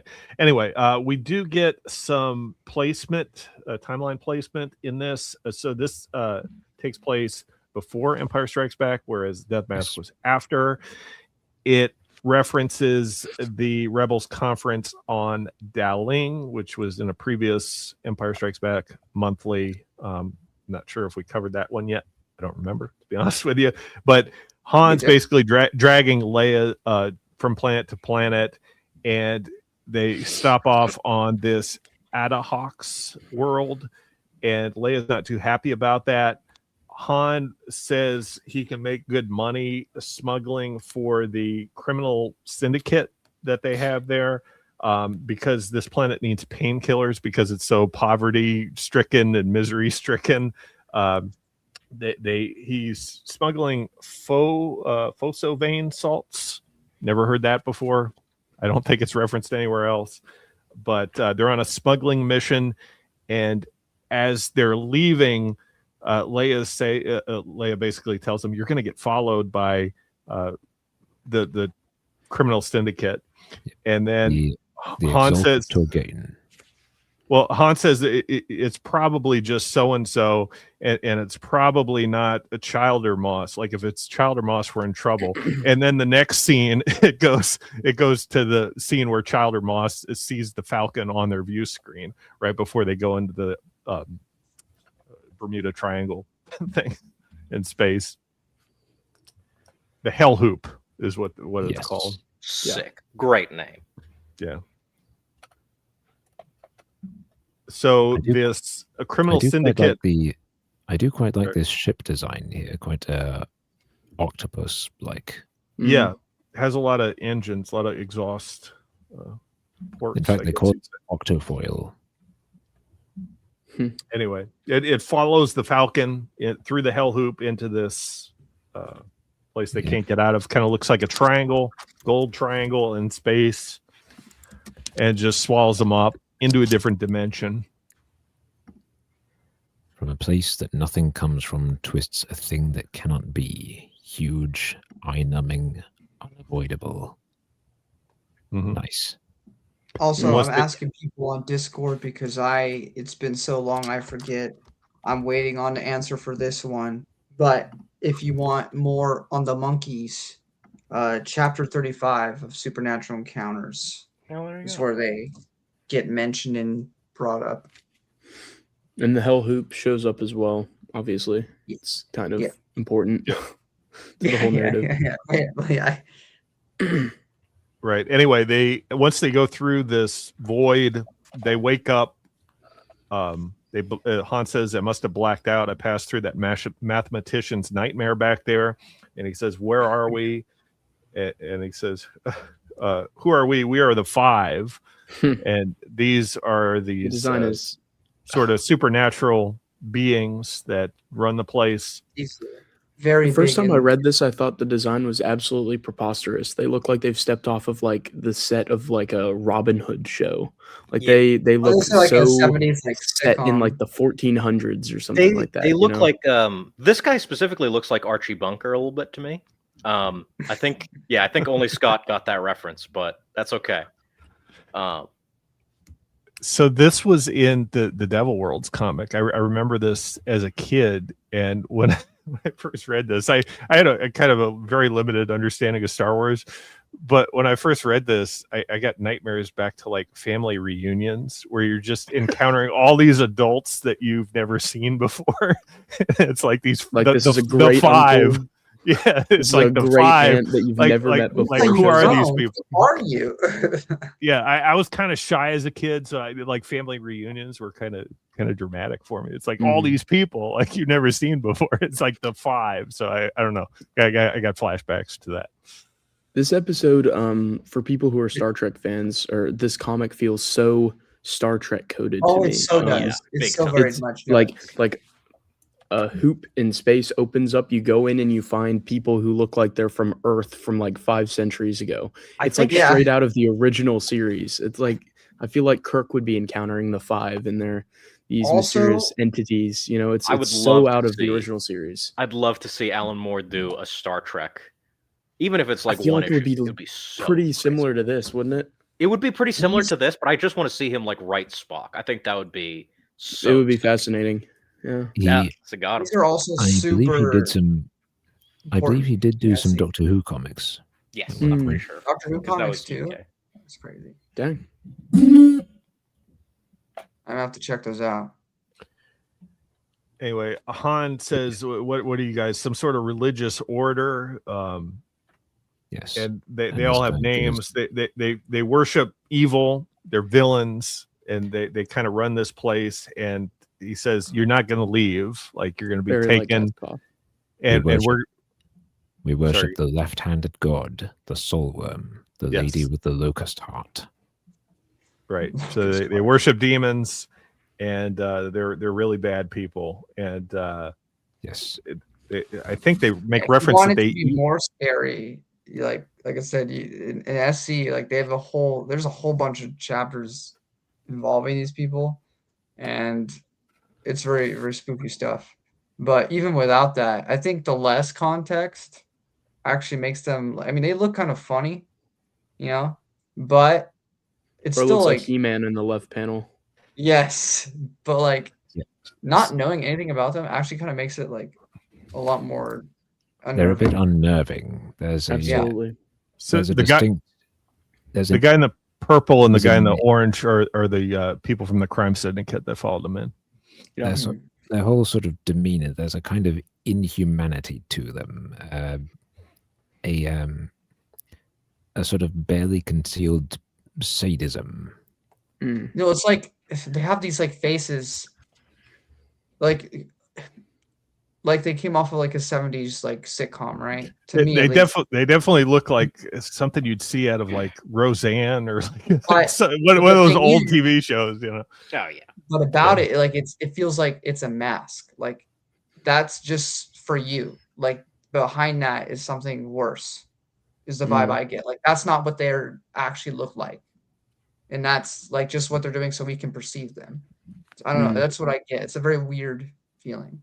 And they have these screwdrivers and the magical powers or something that incinerates this one guy, the He-Man looking guy. And then when they approach Leia and Han, I don't quite know what they say, but they make reference to like eating them. Like first I'll use your mind or save your body for dessert or something. Well, I don't think he meant literally. Hold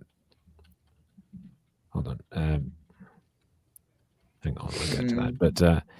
But this bit here, where it says the Lu is a mute, he cannot speak, but as the black fire claw crushes his face, the Lu screams. Right. Yeah, that is Very grisly. unsettling. Yep. It's an extremely unnerving read. Something just feels off. It feels decidedly like un-Star Warsy to me. Yeah. And that somehow makes it more enjoyable Do you than like guys the more remember run-of-the-mill comics in the mainline Marvel run this time. This is I think I'm gonna get Alex with this one. Do you guys remember like creepypastas where it'd be like the lost episode of X or Y? Yes. Yes. A little bit, not really, but a little bit kind of feels to me like one of those. Oh yeah. Dude, Like that in was- early I was days just of the thinking internet that. creepypasta. That's Yeah, where it's like, copy-paste Oh, oh, like shared the everywhere. Yeah. 2010s, like they had these things. It's like- the Oh, absolutely. It's like a the lost episode where Squidward throws himself. no, through, yeah, like, it's a wood chip it's or like whatever. here's a lost comic that it never went through publication. It just sort of showed up in the stores, and we don't know. Like it's like that sort of like that thing. I would Uh, say that, but there's all these other Devil World stories, like I know, Plot, and he I'm throws a saying it's shape and the same. So yeah, this whole group of stories doesn't quite seem like Star Wars.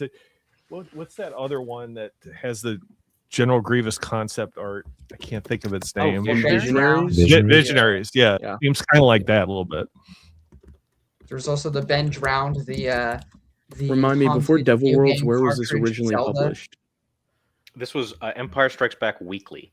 Okay, weekly. yes. Okay. The UK equivalent to If it's the last one was 149, so You're They would welcome. usually. So this one's what 150, 151, 152, something like that. Someone that I think 151. I think. Yeah. Okay. We also have Waztec here. What's heck? Waztec. Yeah. Wootsec. Yeah. Waztec. Yeah. So they're taking. I so think they're there's a taking book that elsewhere and- features him. I think. Yeah. I wonder heard what it is. Something supernatural. We may encounter They something. I encountered that one time. So Han and Leia are taken elsewhere, and The Han ape goes, is "What-" not. Han goes, "What about Chewbacca?" And the guy goes, "Oh, who cares? Just stuff him in the menagerie." And They treat him like he's not sentient. Yeah. They call him an exactly. ape too. Yeah. Yes. They're a racist 5, this bunch, but I really like that Chewbacca. I really like the art that he has here. He seems like he's got a very primal and savage look to him. Like earlier, I was going to say that he's like towering over Leia with. I feel like this is a solid depiction of Chewbacca because the early Marvel run has some like hit or miss Chewie art. Half the time he looks like glowing from like Lord of the Rings, and half the time he doesn't even look like Chewie. But here, this is like quintessentially Chewie to me. Like tall, big dwarfs Leia, dwarfs Han, and just unkempt fur. I feel like that's the look he should have. You know? Yeah. They take his bandolier too, which is not They cool. did. No, now he's naked. Now it's all naked. But Chewbacca saves the day. He ends up saving the day. So it's kind of good that they separated him out because he frees Wozzeck at the end. Yes. So they're so sort they're of taken through this museum place. You go ahead, Robert. Yes. You explain. the menagerie, it's it's where they keep all the various curiosities that they've collected over the centuries, including Wozzeck, who they've got caught in what they call an angle trap. Very cool. It is very cool. I like this. And they tell about its Yes, powers, like it had like unimaginable powers, but now it's locked up in this glass cube and can't cause any trouble. He's like a demon, a force demon, who ruled the universe long ago, which is a fun description. Again, Yes. more context in a certain Yes. book. I should have brought my copy down. I didn't think of it. I have it in my Okay. car trunk, ready for the We I movie. like the Uh, design of the like aardvark looking thing in the background. I thought it was a it's like a weird kangaroo, but I thought it was a Kangaroo-esque, yeah. Like for that. sure. kangaroo aardvark thing. That's awesome. It's like, yeah. it's I want to very hang out with interesting. that. Y'all think it's I sentient? wouldn't. I think it's scary. definitely. Definitely They sentient. think Chewbacca's not sentient, so they put him in the same area as Chewbacca. So this thing has to be sentient. It's like You a think- master. What's his name? Tales of the Jedi. His name's escaping me. Uru? Oh, the Chook Thigh. dinosaur. The Chook Thigh. What's his Thorin. name? Oh, Master Thong? Thong? Yeah. yeah, Thong. yeah, Thong, like the- Thong. Yeah.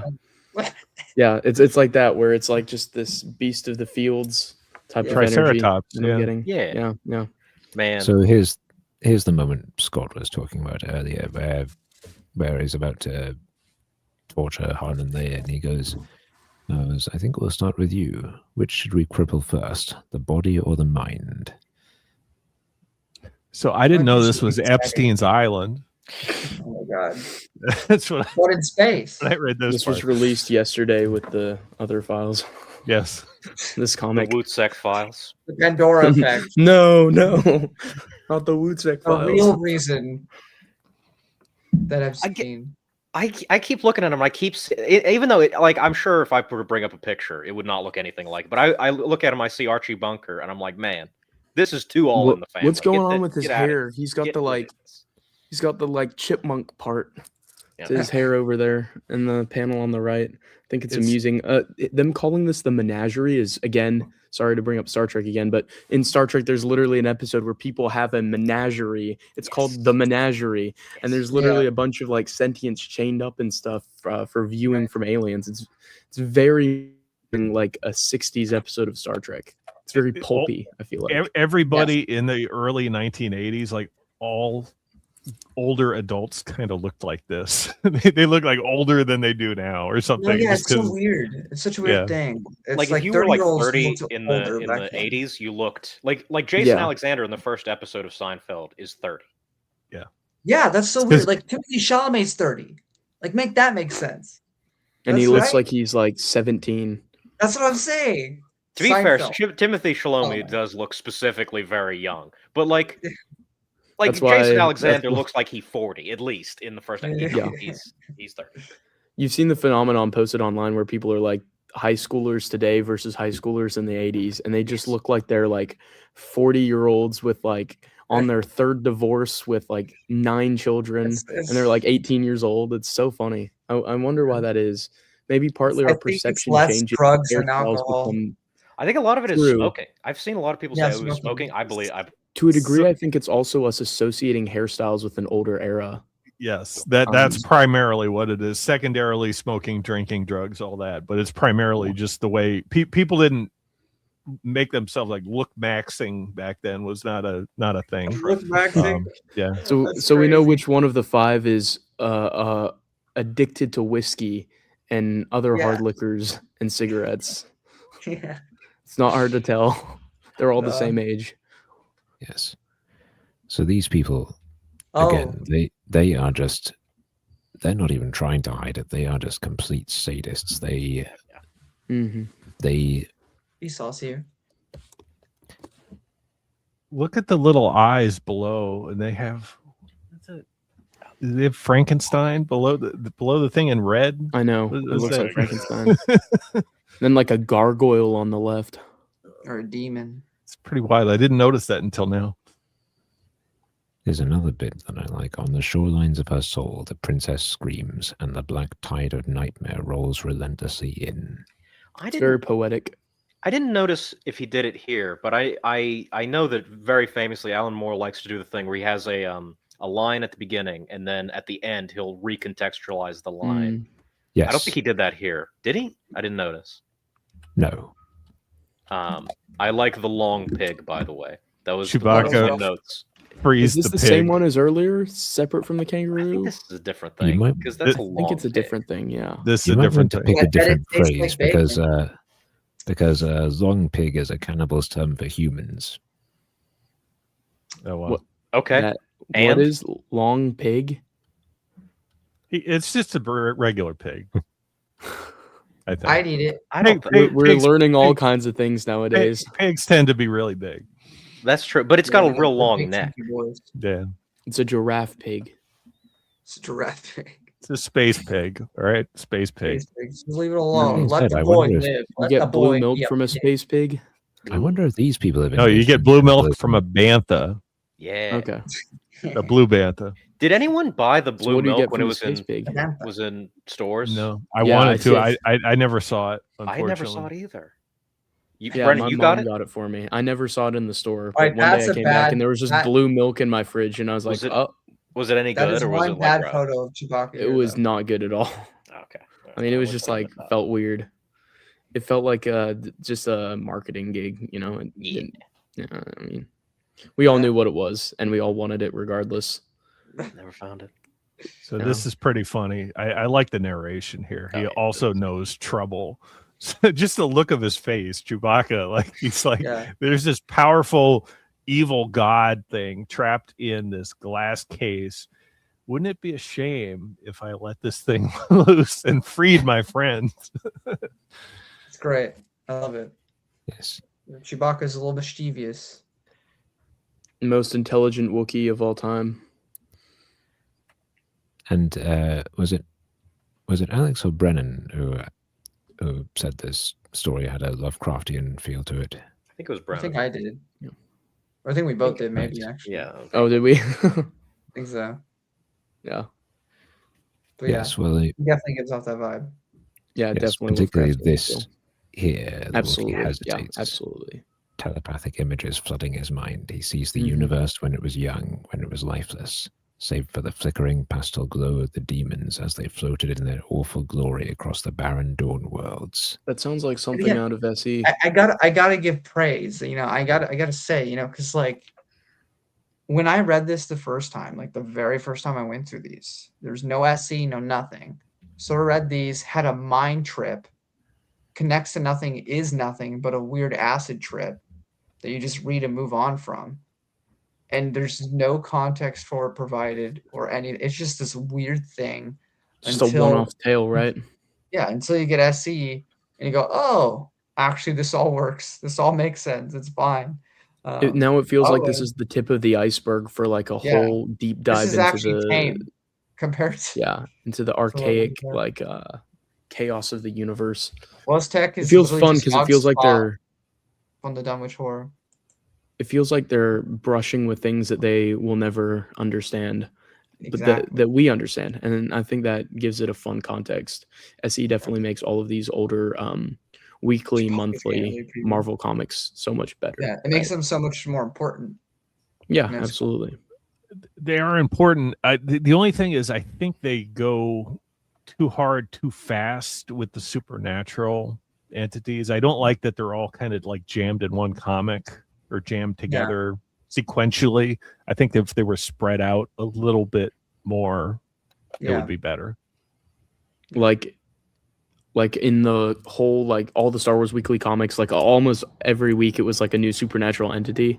Well, you know how they did like annuals for Marvel, and they were special issues. There were significant stories. Maybe if they did one big supernatural story as the annual, instead of like all together here. That's my only gripe. Gotcha. Yeah, I think. What do you think of this chicken-looking thing? Yeah. It's like Roadrunner. Like it would be good on a sandwich. I would like to hang out with him before he gets made into a sandwich.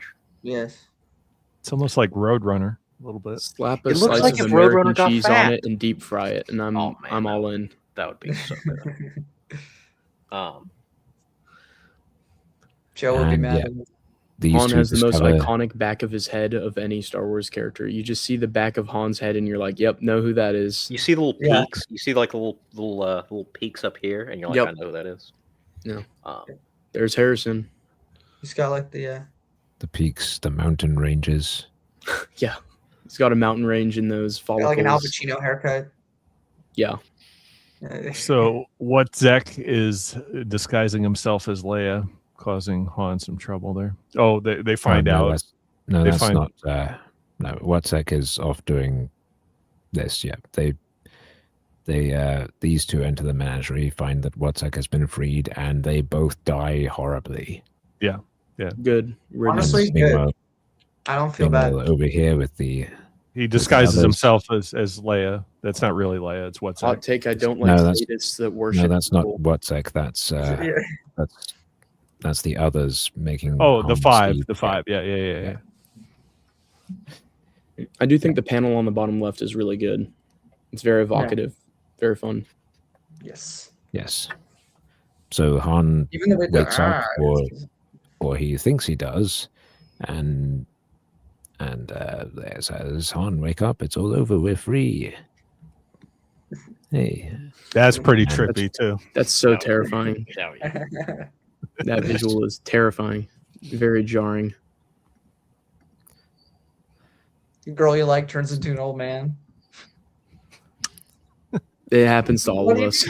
It happens in the. It's from that point on, Han didn't have an interest in Leia anymore. Yes, and in the New Jedi Order, he was still waiting on Leia to turn back into this old guy. Bro, it's like in the back of his mind, like he gets nightmares about it. Her. Yeah, he just always just like a little bit. Wakes up in a cold sweat in like Crucible, and he's like, "Yeah." Leia's like, "What's wrong?" He's like, "Nothing."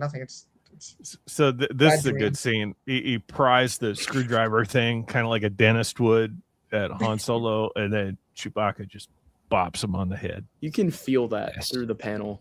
Yeah. It really needed a good bonk, if I'm being honest. If I have to one criticism, there needs to have been a bonk. Or a boom. And this bit here, he doesn't want to play any more games. He simply wants to die. And besides, that isn't really Chewbacca they're murdering. I like that this is a story where Chewie saves the day, which honestly, in the grand totality of Star Wars, we don't get that often. Does not happen nearly enough. Even in stories that focus on him, like technically, there's one time like maybe a force firing a gun on Star's End. Yeah, and at Star's End, I think he saves the day. Yeah, In NJO, there was something about him saving the day as well, but Yeah. But at what cost? He Oddly, is the last time he unleashes saved a the very day. evil Crazy. entity out in the universe. I mean, granted, they are in this other dimension, in the yeah, hellhole. Well, But who's to say this thing can't escape the hellhole? I'm sure it's talked about in supernatural encounters, but yeah. Well, I was just gonna say more context. I don't inherently think it is inherently evil, but that's a separate conversation. That's a discussion had over in It's almost like there's a podcast you can listen to on. The narrator says it's evil. Okay, I believe the narrator of this comic. Oh no, I don't. Listen, I don't believe nothing Alan Moore. No, I don't believe nothing Alan Moore said. Alan Moore wrote this. You don't bounce back from that. You don't like the Killing Joke, dude. We can't go into this. I'll talk about it another time. It'll be 2 hours. I'll like Robert's heard my. Is it better than the movie they made though, where they wasted 40 minutes on Barbara having sex with Batman? Don't bring any of this up. I will. You'll derail the whole thing. The 1980s. I have no idea what any of this is. For the best. Let's keep going. We're gonna get. Don't tempt me. Don't tempt me. Han does not look like himself in that panel. I must say. He looks. No, I don't know who that is. That's not Han. Who is that man? That is not. He looks Harrison like a Ford. TikTok influencer. Yeah. A generic TikTok influencer. We have Archie Bunker. We have a generic TikTok influencer, Han Solo. We're starting to lose the plot here.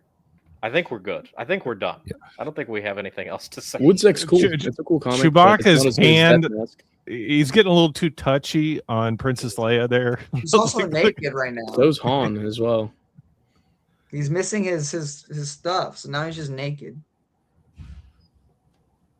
I don't know. So Watsek kills them all. I broke Brennan. I have so many thoughts and you'll never be able to read the comic the same again. Nope. And I'm never reading this comic ever again. And this is a bit nightmarish, how frail your flesh, my tormentors, how transient. And now that it is gone, only your souls survive within me forever. Yeah, it sort of mirrors the curation. They were talking about him enclosed in this glass case. Yes. Now he's talking about his tormentors. Now you're all dead, right? Now you can't do anything, and I'm free, right? So I do like it. I was trapped, and now you're trapped. So deal with it. Right. Yeah. It's great. I like that we don't really know what Waztec is. It's just a bunch of balls of light. I like that they don't explain it. It's very cosmic. Why did you make them face it balls? It's just they're balls of light. I didn't mean anything by it. They are. Yeah, it's a really cool design. It's very the original series. Yeah, you made it's it like it's the way Watsek speaks. Yeah, as opposed to the so the 5, they're just outright evil and sadistic, but Watsek, he's more the way he comes across as this in this story is more amoral would be the word I'd pick. Yeah, the way he says it's not a good guy. It's kind of ambiguous. It's very morally gray. He says, gratitude is foreign to me, and yet this day you have done a great service to me and those who come after me. So your ship awaits you. So he kind of pays off Han, Leia, and Chewie for freeing him. Yes. Gets the Falcon up and running and lets him escape, because I don't think they would have had any way of escaping. No, they would have been stuck there forever. Afterwards. And the other ship explodes. And they leave the void. It's unclear, I guess, if Watsek is able to escape this this area too. One would think so, right? Because he's able to get the Falcon out of there. That's fair. So, I forgot. It's been a while since I've read the story with Yog-Sothoth, but basically, Waztec just looks like Yog-Sothoth, which honestly makes sense because as we went back to Splinter of the Mind's Eye when we did that review, Panjem, or whatever his full name was, I forget, looks exactly like Cthulhu. So why wouldn't more entities look a lot like H.P. Lovecraft's creations, which then again begs the question, as I begged back during Splinter of the Mind's Eye. Star Wars is a galaxy a long time ago, a galaxy far, far away. So was Tech Yog-Sothoth in H.P. Lovecraft's stories? Maybe, because that would be the future, technically speaking. Maybe. Question mark. Don't know. This is beyond my tiny brain, to be honest. Same. My brain is smaller than a peanut. You're saying multiple franchises could be connected, Alex? That's outrageous. I can't believe you suggest not acceptable. Apparently not. I like the note that this story ends on, with them not quite sure what it is that they've unleashed here and what the repercussions might be. Yes, it's true. Mm-hmm. But it's cool. It ends. It's very all right. It ends turning back to the Imperials and more impending threats that they have to face. But it's kind of on an optimistic tone. Han's just glad to be alive. That's basically all the Marvel comics is. Whenever Han gets out of a scrape, he's just glad to be alive. To be fair, I feel like that's how most he deals with so much though every day. If we putting together all of Han's adventures from the EU, like the zombies, the dude's seen it all. It's so it is kind of funny to think in chronological order he's already seen zombies and he's surprised by some like glowing balls of light when he's already seen the undead try to murder him. To be he fair, really there has was a seen scientific everything from one corner of the explanation in that universe to book. the other. That's awesome. To be fair, Han just in that book, there's memory no wipes scientific himself explanation. after each adventure to get over the trauma. So, I mean, but that one has an explanation. The balls of light doesn't. So I get why he'd be a little bewildered by that one. Are we holding off on The Last Jedi, you think? Or are we pushing That's up to you guys. I don't. I'm fine The going. Last Jedi movie, I think it's mid. I'll throw that out there. Robert, you make the call. You want to do this? If you're tired, I can keep going.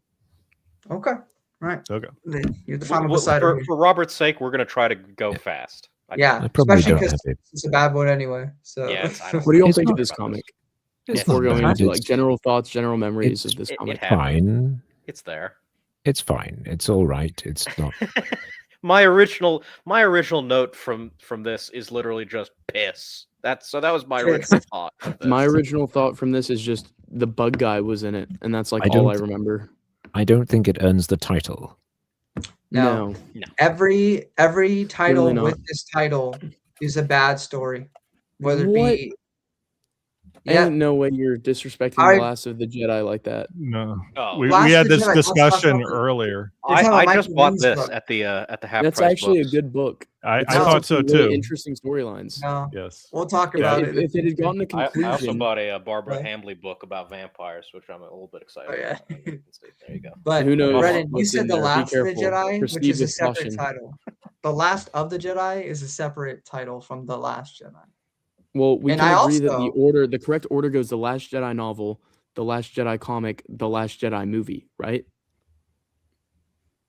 One more time. The Last Jedi novel is 1, The Last Jedi comic is 2, The Last Jedi movie is 3. Sure. Yes. I agree with that ranking. Out of poop, the novel's the best of the 3. The novel's pretty good. We had a big debate before we went live, but we'll revisit that. Yeah. Okay. But overall, this comic, my memory of it is it's fine and it feels a bit fillery to me. But ultimately, the only interesting thing was the hermit bug Jedi, and ultimately, I like the bug. He's the only thing that stuck out to me about the comic. But at the same time, he wasn't enough to make me like want to go back to this. I never want to go back to read this story. You know what I mean? Same. I did like the Imperial female captain. Like that's the most memorable aspect from this. But yes, I agree, especially in comparison to other stories like before and after. This is definitely sticks out as one of the weaker Marvel 1977 run. Yeah, I didn't remember much of this story before rereading it. Jim Shooter, Empire Liaison. Is that continuity expert? That's editor in chief. Oh, okay. He's actually a moth. And he was kind of hated, so that I can see a little bit like yes, yeah. Is that a dig? Wow. I think it is a That's dig. crazy. There's crazy. a funny story from the late '80s. Jim Shooter's from Pittsburgh. He made this new Marvel series called the New Universe, something like that. And the people he put in charge of that universe blew up Pittsburgh as a middle finger to him. That's how much they hated him. That's Holy hilarious. cow! Like in universe, In their universe, they comics? blew up Pittsburgh. But John Byrne literally burned him in effigy after a certain point. Who's responsible for the Ultimate Universe? Dang, in why'd Marvel? everyone That's hate way Jim later. Shooter? That's a different thing. There's Jim Shooter was kind of like a hard ass, and he demanded everybody put out their things. He was on from a time. different era. He was from the era of like, I'm the boss man, you're gonna work hard for me type of deal. He was also a lot younger than most of the, like he was a lot younger than like Stan or all those people, but he had the the swagger of somebody who was a lot older. Interesting. Okay. He would like fight for them to get healthcare or whatever, but he would also like be like, you're not going to do this with Wolverine. You're not going to do this with Spider-Man. I have certain standards. If you sell below this number, you're gone. Stuff like that. He was a controversial figure. Burning him in effigy is ridiculous. John Byrne is, Did they also just like the fact that he worked for the Galactic Empire? Could be. Could be. Interesting. Apparently, he wrote comics at 13 years old. He did. Dang. He did. And apparently they're really good, which is insane. Interesting. Impressive. Is he still alive? Is he still with us? He just died a few months ago. Oh, really? Yeah. Just Okay, so 2025. So basically, a prodigy when it came to making comics. Yes. Fascinating. Also, the founder of Valiant Comics, which was Jim Shooter was? yes, that was Oh, a interesting. comics Okay. publisher in the Yeah. that started in the early 90s. Was really could be argued Image's main competition at the time. But yeah, Al, what can you tell us about Mike W. Barr? Okay, this is fun. Mike W. Barr, I like Mike W. Barr's Detective Comics run a lot. If you like Jason Todd, anybody care about Jason Todd? Anybody like Red Hood? Okay. I like Red Hood. Okay, you like Red Hood. If you want to see Jason Todd as Robin, but good stories that make him look good and not just he dies, Mike W. Barr did a bunch of those. Okay. He did a bunch of those in Detective Comics. They're all really good. One of them, he brings back the Imposter Mad Hatter. I love it. There's another, Fear for Sale, where Scarecrow creates an anti-fear toxin and it takes away all your fear. Awesome. I love that. Am I wrong that Mike W. Barr wrote an Insider short story? Is that a different guy? Probably the same guy? not. I think it is the same guy. It is the same guy? I think so. I would be shocked if it wasn't. I was pretty sure that he wrote an Insider short story, like set I like say with he's Grievous still during alive? Geonosis. The Cult wasn't him, right? No, that was Jim Starlin, who created Thanos. I'm pretty sure he also wrote for He's still alive, yeah. But I'm yeah, pretty sure he also wrote for like one of the Clone Wars UK comics. I'm pretty sure. that could be. That sounds Like he that was sounds just still like in the industry. something. Could he have been there all that time later? Well, Still working on stuff? he's like 70 some. So Okay. that was like 10, 15 years ago. Yeah, he would have been. This is gonna bug me because I recognize that Brennan- name. Yeah, he wrote Imperial Spy, which was the Star Wars Right, Kids Star Wars Kids, article. right. He wrote X-Wing Marks the Spot, which I think is also in Wild Space Volume 2. He Okay. wrote Did he write Insider Story? nothing from Insider. X-Wing Rogue Squadron 1.5. He wrote the script for that. Oh. Star Wars Rogue Squadron Requiem for a Rogue. He wrote part of Okay. that. Okay. Did he write War on the Jundland Wastes? Yes. That like Yes. okay. Yes. Yeah, that was like right after Star Wars Clone Wars Comic UK ended, right? That was when it was just like Star Wars Comic UK. Right. It was like one of the last 3 stories for the EU before it became Rebels UK comic, right? right. Yeah. So like 2014, 2015, somewhere in there. 2014. Yeah. Yeah, okay. Interesting. Also, That's Alan, crazy that he wrote from the original Marvel run right to one of the last comics published for the EU. That's kind of crazy. He must have been following Star Wars, the Star Wars EU, for a significant amount of time to be up to date enough to be relevant and write stories for that long a period. He's really underrated. I like his work a lot. I need to read his Outsiders. I've been told that's really good, but his detective comics, man, that's good stuff. You have And to it's tell very me cute. about those specific detective comics with Jason later. So I will send you a link to something that has all of them. So yeah, but Right. anyway, Also, Okay. Walt Simonson. artist, very famous, did a run on Thor for the 80s. He also wrote that. He wrote some Fantastic Four. He's very famous. He's done a lot of things. Yeah, we've seen a bit of him before. He drew the issue that introduced Valence. Oh, okay. Mm-hmm. He wrote that other one from Star Wars. Was it the Early Adventures? It's that 4-issue comic that never got a trade River of paperback. Chaos? River of Chaos. Thank you. That one. Yeah. Right, the boring one. That one. It's not boring. It's not boring. Not to Shut say up. against. We're gonna have against the artist, but with River of Chaos, I can't wait the to talk art about style, I felt like I had a headache when I was reading it. I'm not a fan of it. It's literally chaos personified, which I get is kind of in the title and kind of the point. As far as the story goes, I thought it was cool, but the art I did not like. I didn't read that one, so I can't say. maybe that's why it wasn't collected. Maybe I'm the minority opinion. I actually like that one. I don't know. I don't have any opinion on that. I just knew Scott was gonna get because he defended it last time.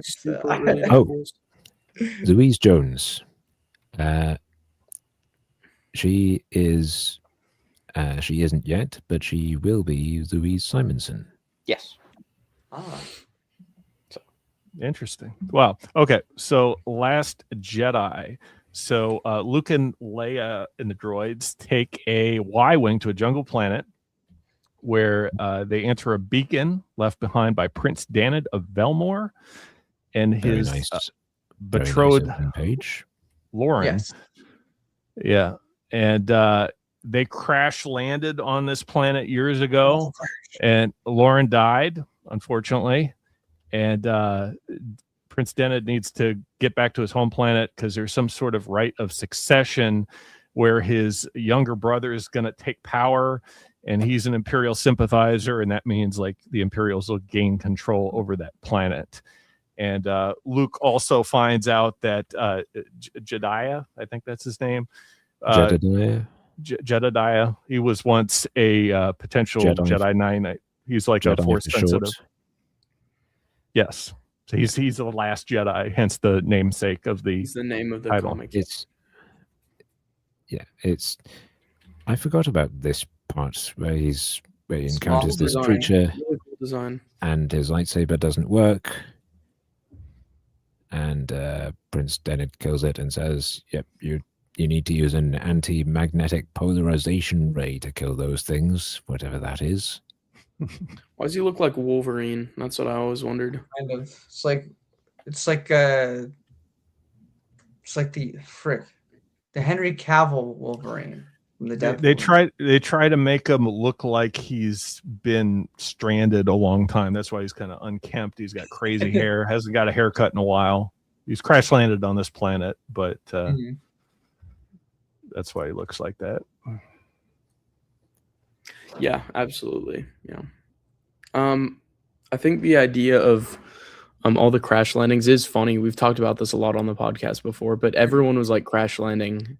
It was just like a huge threat at this time. And if you go to other eras of Star Wars, people weren't crash landing like this to this degree, really. I mean, we have Lost Tribe of the Sith, maybe, but then even in the Republic comics, we have Star Crash where they survive the crash, and that's like about it. The danger of like crashing on planets was like mainly confined to like this era of Star Wars. I like to think that maybe like the Empire made it difficult to like manufacture proper parts for starships at this time. Maybe that's why. Maybe there's scarcity of supplies and everyone's got faulty or outdated equipment in this era. Like there's got to be some explanation for why everyone was crashing all the time.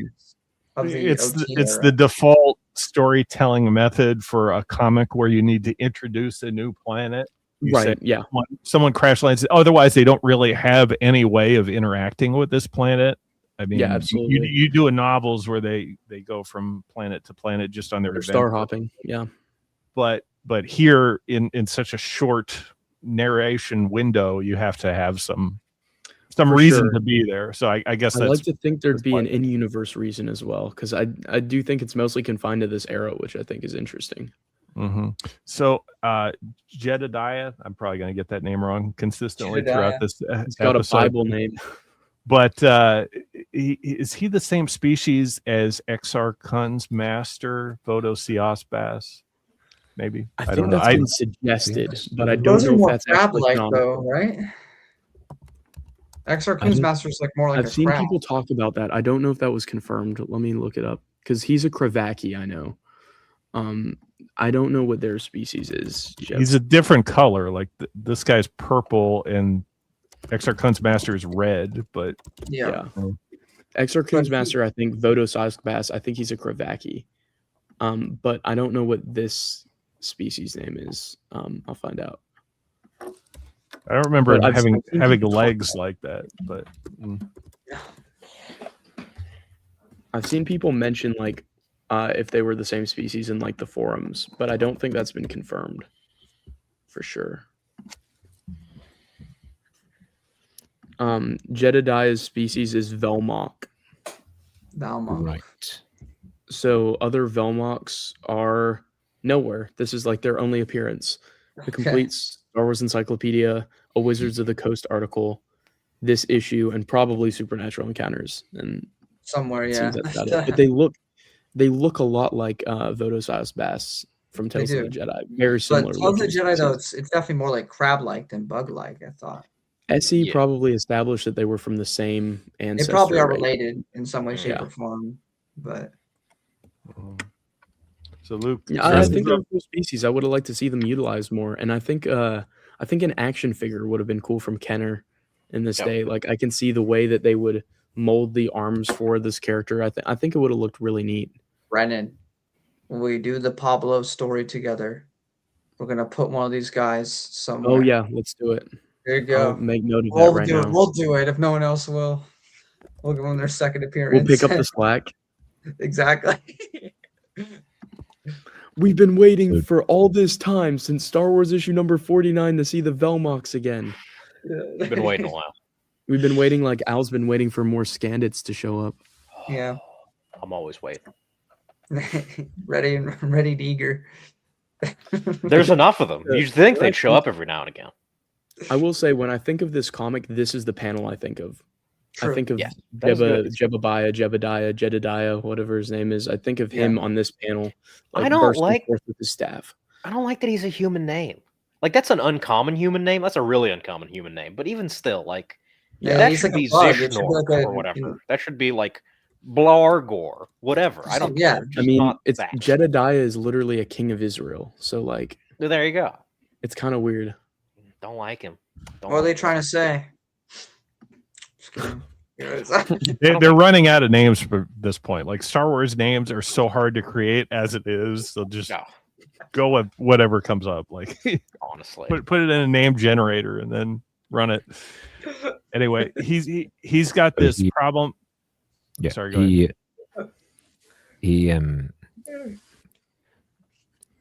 He was asked to become a Jedi Knight, and he refused, even though he really wanted to. And he was Prince Dened's advisor and friend. He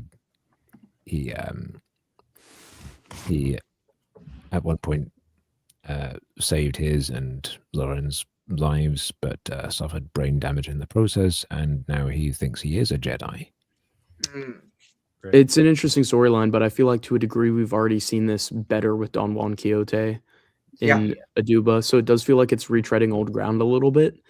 And again, when it's The Last Jedi, you're hoping maybe you'll see a survivor instead of like an amnesiac bug guy on a random world. So again, he's the most interesting part of this comic, but at the same time, it's not all that interesting, and it feels like it's redoing some other ideas, which is why I think that this one's pretty mediocre. I will say I just looked up Jedediah name popularity, and it's currently the 800th most popular name in the U.S., and it's estimated there's several thousand boys in the U.S. with this name right now. So they can look up to this guy from Star Wars issue number 49 as their hero. I I guess. just realized Rogue One did like a similar like Jedi, but not a Jedi that uses like a stick. Oh yeah, But they just did a blind human, which is arguably less interesting. it was a cop out. They didn't want to cash in the CGI to make the bug guy. And he's a guardian of the wills. Is this guy a guardian of the wills? Possibly, maybe. The will to keep going in this comic, maybe. The will to outlive. Yeah, like we do get sound effects though. Y-wing sound effects. What you asked for in the last issue, Al. That's true. That's true. Waroom. I don't think that's actually the Y-wing. I think that's the explosive charge detonating. Oh yes, I stand corrected. Still, I got a little bit of the sound effect I was looking for. Not a bonk, but it'll do. It'll do for now. It'll do. You like your bonks, don't you? I do. I hate to admit it. Especially I do bonk quite and like stand these it. panels. Robert, keep going. Don't acknowledge that. Just keep going. Don't give him any. I realized how that could be interpreted. Did your brain meant, just like, go somewhere reading them out. inappropriate? Yes, keep going. Keep No, going, I Robert. didn't. We can't Walk let in. Alex do this. We have to keep going. So they jump to hyperspace. There's a clonk. That's what you like, Al. Yep, clonking. Apparently, thanks, Alex. They arrive at Velmore in time to interrupt the coronation. This is a cool panel. Very nice look. Very nice aesthetic. I like the crown. Very nice. I like the architecture of the world. Yeah, I like the very city Klingon-like, very gold, rugged edges. Who disrupts my coronation? Coronation Starscream. This is bad comedy. Sorry. I'm legally required to do at least one Transformers reference every 10 episodes. So. Okay. It's in your Are they contract. paying you? So Luke's dressed up That's as a big Y-wing. Yeah. That's an unusually big Y-wing. It doesn't usually have all that space inside. True. But yeah. Leia's disguised as Lauren and looks like a bounty hunter or something. Yeah. I aspire to rock a blue beret like he does. Is that how a bounty hunter Like looks? Snake Eyes or How do- something. Yep, do you know every what that bounty reminds hunter me of? has their blue beret. Al, It's a that trademark. reminds me of the disguise that Nightwing uses sometimes With, Oh my god. with the red wig. Oh yeah, where he's got like the creepy mustache and he goes to see Starfire with the red wig. Yeah, what a stupid fucking piece of shit era. God damn, who thought that was a good idea? Fuck you. Marv Wolfman thought that was a good idea. We got to keep going. We got to keep going. I'm gonna get us. I'm not a big fan of the guy's haircut on the middle panel. Oh no, yeah, it's pretty gross. Yeah, I say that with this haircut. I can't be talking, but you know. What's wrong with your haircut? I mean, he was stranded on a planet for a while. He's just getting back home, interrupting the coronation ceremony, just in the nick of time. Like, what a coincidence to get there at that. We got Orlando Bloom in this comic. Actually, looking the way he does now, minus the beard, he reminds me of. My name is Inigo Montoya. You killed my father. Prepare to die. Yes. Yes. Princess Bride. Love that movie. Yes. We love Princess Bride. It's peak. Movie. It's peak. Yes. Oh, I just realized. Anyway, we're gonna keep going. I'm not gonna try to think about that right now. Here's the female officer. Yes, Captain Zeta Trow, who yes, I like. She's interesting. Yeah, I like this blue hair. Oh, she's interesting. That's a really unique word bubble. Very cool. I love when they do that to indicate disgust. That's one of mine. That's so cool. Yeah, I like the Imperial Lady. There's not a lot of women. There's not a lot of women. They've got the icy text bubbles. Yeah. So they go and confirm that Prince Denid is who he says he is, which he is. Mm-hmm. I like the X-ray. Yeah. We had enough skeletons in the Devil Worlds arc. That's true. And it's a nightmare deal. And there's Prince Anod, is that his name? Yes. Yeah, Anna he's Dened's younger brother who was going to become king, but because Dened's younger brother who has no personality. And then we got these weird old men. But really, the one who's actually in charge is the regent, who's Zelor. Yeah. He's the guy with the balding hair. He's the regent under King Lorik. Yes, and Leia, who's pretending to be Lauren, says, "Well, unfortunately, there's no way to confirm that I really am who I say I am, because I'm from Alderaan and that planet got blown up." Mm-hmm. And so they just sort of take Dennis' word for it, right? And they have a banquet, and Luke has a ceremonial duel. I'm starting to be reminded why I just wrote "piss" as my note from however many years ago. Yeah, it's not a great issue. No, especially the background colors are really wacky in this. Yeah, like it's all yellow and red and orange. Well, I don't know about orange, but or red for that matter. But all this yellow here, I'm like, oh yeah, there we go. It's starting to jog my memory. If it looked like Naboo or something with better aesthetics, like it's kind of cool to have a planet that's a monarchy that's like trying to vie if they're going to join the Alliance or join the Empire. That aspect is interesting, but I feel like it's happened too many times, and this is just like very generic. It looks like something out of like the Middle Ages. Middle Ages meets Star Wars, with the sword fight. I kind of like the idea, but the execution is just really dull. Yeah, uninspired. And the characters aren't really memorable. Call Marcus. That's Luke's alias in this story. There you go. They mention he's a bounty hunter, I think, in one of them. Yes.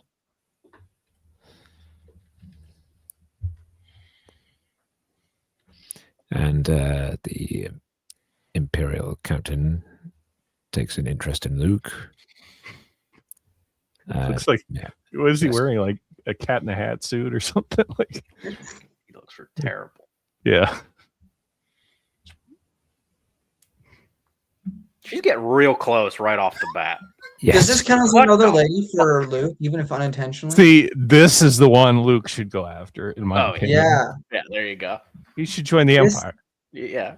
This is why he chooses Mara, because he's like, she used to be the Empire, but she's not. So I get to have that, like. Well, Mara didn't, like, after one conversation, go up and, like, rub her cheek against him like a fucking cat. He wanted her to. Oh, you want to go back to my place, Mr. Pirate with a weird porn mustache? Well, they make out. There you go. See, forget Tannis. So so Luke is starting to get some character, some love interests, starting to get a little action. Okay, all right, good for you, Luke. Forget Tannis. We got the Dom Imperial lady. Coincidentally, at the same time across different comic runs, like you have the LA Times, Luke gets his first kiss, and then you get this as well. So it's, he's moving up in the world, guys. We even have that line down here where she says, "See you tomorrow and tomorrow night." Ooh, she's very forward. She's very forward. Like the world tells you what she wants, But wait, I thought Andor created sex for the Star Wars universe. What? That's what we haven't seen all the news articles were like, it's Andor. Andor introduced this to the Star Wars universe, and I was like, how did every character get there? We're jumping ahead, Brennan. They haven't had any sex yet. It's just the idea. Sorry. You're right, Al. I jumped the gun. The seed has been planted. Whoever wrote those articles didn't read The Shield of Lies from the Black Fleet Crisis with. They didn't with read Or- Shadows of the Empire, Or where Zizor was very explicitly trying. Agent of the Did you Wasn't say Agent of the wasn't- Empire already, Scott? Wasn't there a No, I NJO said Black book Fleet where- Crisis. Oh, which yeah. I think that's the most explicit, at least in the Bantam era. I don't Yes, remember that. I think. I'd have to look back. I do also- remember there was a moment in one of the NJO books where like Jaina and Jag duck into like a closet, and then Yes. Mhm. yeah, I remember that, and I was like, oh, And that's then, pretty. and then also Tatooine Ghost. It's a very similar scene where like they turn the lights out. It's Luke and Akana in Akana's starship, but it's very similar to the scene with Yes. Han and Leia on Tatooine in Tatooine's Ghost. I remember that now. That was that was a there's the- little bit of a weak plot. Him and the girl trying to Tatooine find Ghost his had mom. that scene, yeah. Yeah, There is That was also the weakest part. that The other two scene was in great. the I Truce like- at Bakura where Han and Leia are trying to have a moment, and They try a few and they've- times. they've got the Ewok berry wine, and they There's I the love one that with book. Jahin Cross. What's that comic called? Agent of the Empire. Agent of the Empire. Yeah. Bruh, there's. I We was got a lot reading of- that there's in a lot of public one sex day, and I going flipped on through, and I was in like, "Ugh, Star yikes!" Wars. There's I a was lot. reading it on like a plane. There's the Valentine special with Han and Leia on Hoth. Yeah, That's yeah. true. Good Yeah. point, yeah. But yeah. but I all just- that's like kind of more modern. Yeah. At least I Yeah. think of it as modern. This is like again, it's just the implication of this. It's a Imperial- very heavy implication. very, very, very heavy implication. Listen, they didn't know about subtlety hadn't been invented back then. Do you think? Subtext Do, like do you this. think this Imperial captain? You think she's just like that to every man she encounters? That's how She's she just using rose her her, power. her rank to captain. Did, I'm gonna- did she No, sleep No, her only way to Nala That's does like- that. But I was gonna say, I'm gonna hope that's not the case because like that's the other only other Imperial female Imperial admiral or officer I can think of. well maybe So like that's in a, really What gross. did the lizard Imperial officer do to ascend the ranks? That's Maybe a in good a question. sort of- What was he doing to Palpy? with his little Hitler stash. maybe Oh. in a sort of very strict imperial military hierarchy, there isn't much opportunity. That's true. That's fair. And Maybe I she think just in generally likes Luke. Okay. well that or I the mean it could be pirate that I him. doubt it. Why would But someone like Luke? I wouldn't like Luke. I look at him and I'm like True. you're a loser. You let people cut their arms off. That I hasn't happened yet. know, but it happened in my mind, so it doesn't matter. Luke. Well, no, that's not what I was going. What was I going with? Oh no, I got tripped up. Oh, in the Jedi Academy trilogy, I'm pretty sure Dala says like she's like the only one, so that would make sense. It's like this is kind of like a sexist institution. I mean, She's it the is only literally she's the only one that made it to admiral. only That's one what that made she him to says. admiral. But Yeah, even And that, she like, had a thing with Tarkin of all people. Right. Yeah. Yeah. that's no, don't like that. That's weird. Don't like Tarkin's thinking a about handsome man. that. He's a handsome man, but I don't like thinking about that. Is too weird. And she's significantly younger than him, Like, by like And he's 30 married. years. and he's married, but to be fair, Were I they don't ever think in they love? thought that counted at the time. I think No, they probably assumed that not. didn't count. So Yeah. Lady So this Tarkin. Imperial captain plans to have Prince Dened and Leia killed in order to keep the planet within the I Empire's told. control.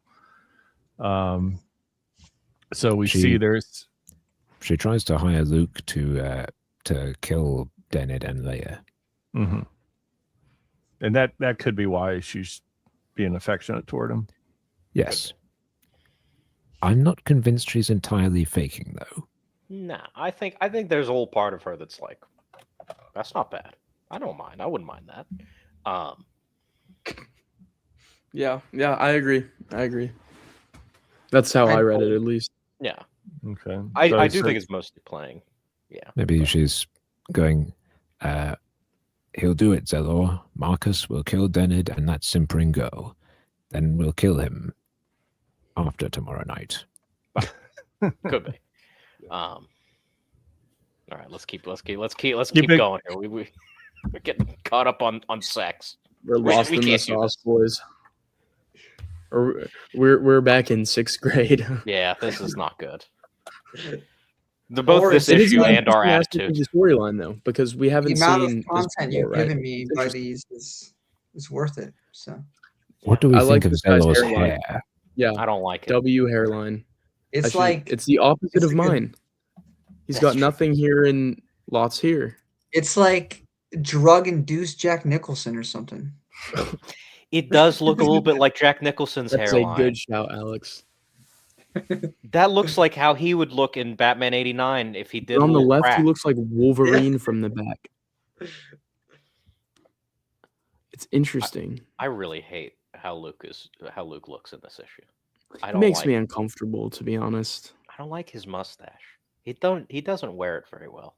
Mm-mm. Well, it's a good thing it's fake. That and he is- never wears it again. That is an impressive jump. Until the Last Jedi movie, where he has facial hair.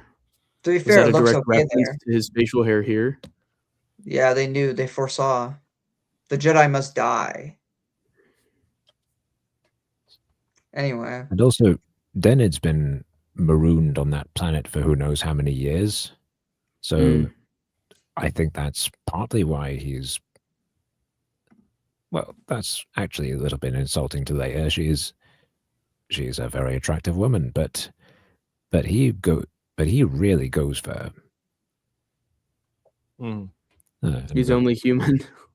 yes. I mean, he goes, okay, marry me, please. And That was pretty convincing. I mean, Leia was dressed up as the woman he was about to marry, so it's not yes, far fetched that he would go for That's- Leia, right? yeah, there's That- probably a bit of emotional confusion on his part because that she's pretending to be his dead fiance. that's kind of super messed, actually. Yeah.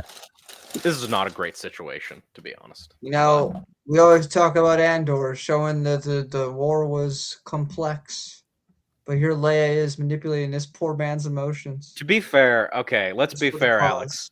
This is complex in like a dumb way. No, yeah, I know. I'm It's kidding, like I'm a kidding. dumb complex, but yes. So how do we pronounce this word? God, hold on, I gotta get in there. Let's take a look. YCAQTS.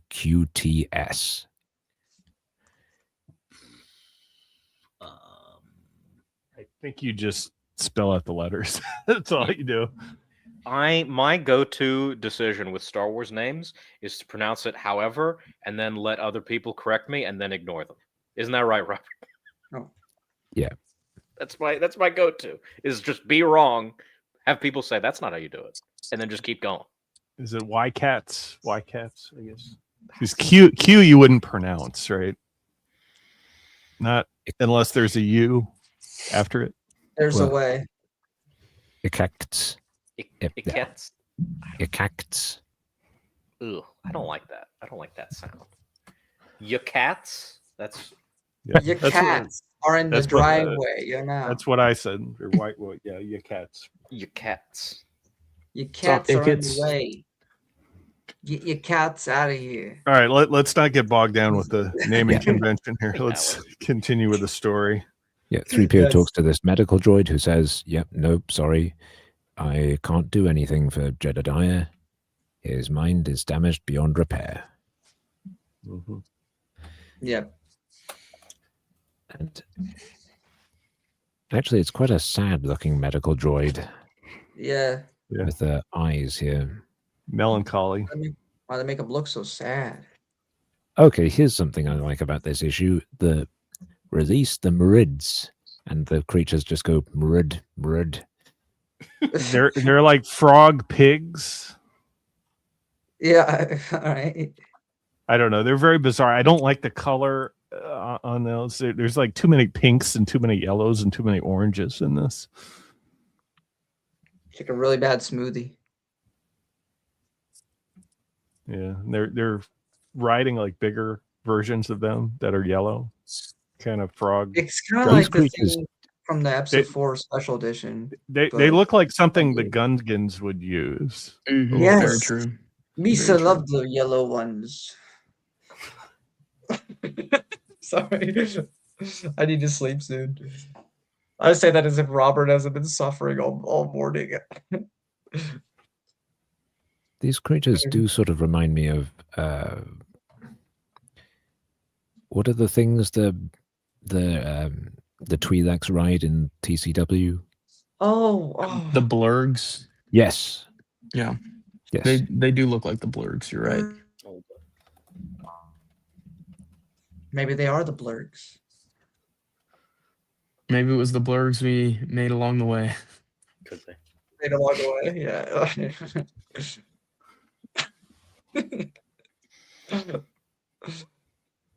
So somebody shoots at Luke, breaks up his little tender moment with the Imperial captain there. Yes. Well, unfortunately. Manages to hit him right in the blaster somehow. Mm-hmm. Despite the fact that he's got his back turned to them. That's exactly what happened in the death mask. He got his blaster blown out of his hand. He's really the way he's positioned here, with his blaster in front of him, and these guys approaching from behind. They shouldn't be able to hit it from there, should they? Unless he turned around after he got shot. Yeah, he must have turned. Unless he, I don't know, sensed them through the Force, turned, and then the shot hit him in the blaster. I don't know, but yeah. Anyway, could be. This panel could be taken out of context. Do it now, Marcus, for me. One moment, Captain. I gotta take your blaster out of your pocket. Why did I come on the show again? Because you love me.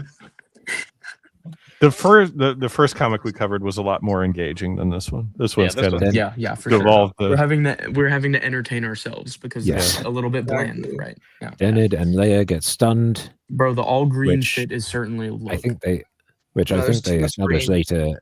Anod didn't mean to stun them. He's just an idiot. Yeah.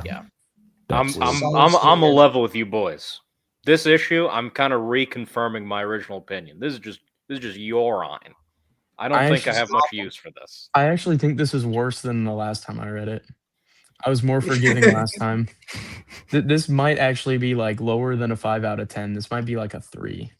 There's a lot of y'all know how much leeway I give comics. I give them very nice ratings. I always rate higher than y'all. At least I have historically, I think, on the podcast. This is like a 3 out of 10. It gets no grace. Generously. Wibbly wobbly pink and yellow force use panel here. Was that a Doctor Who reference? Wibbly wobbly, timey-wimey, yellow pink panels? You're not a Doctor Who guy, are you, Robert? No. Okay. I love Doctor Who. So good. I know the quote. There's so many quotes.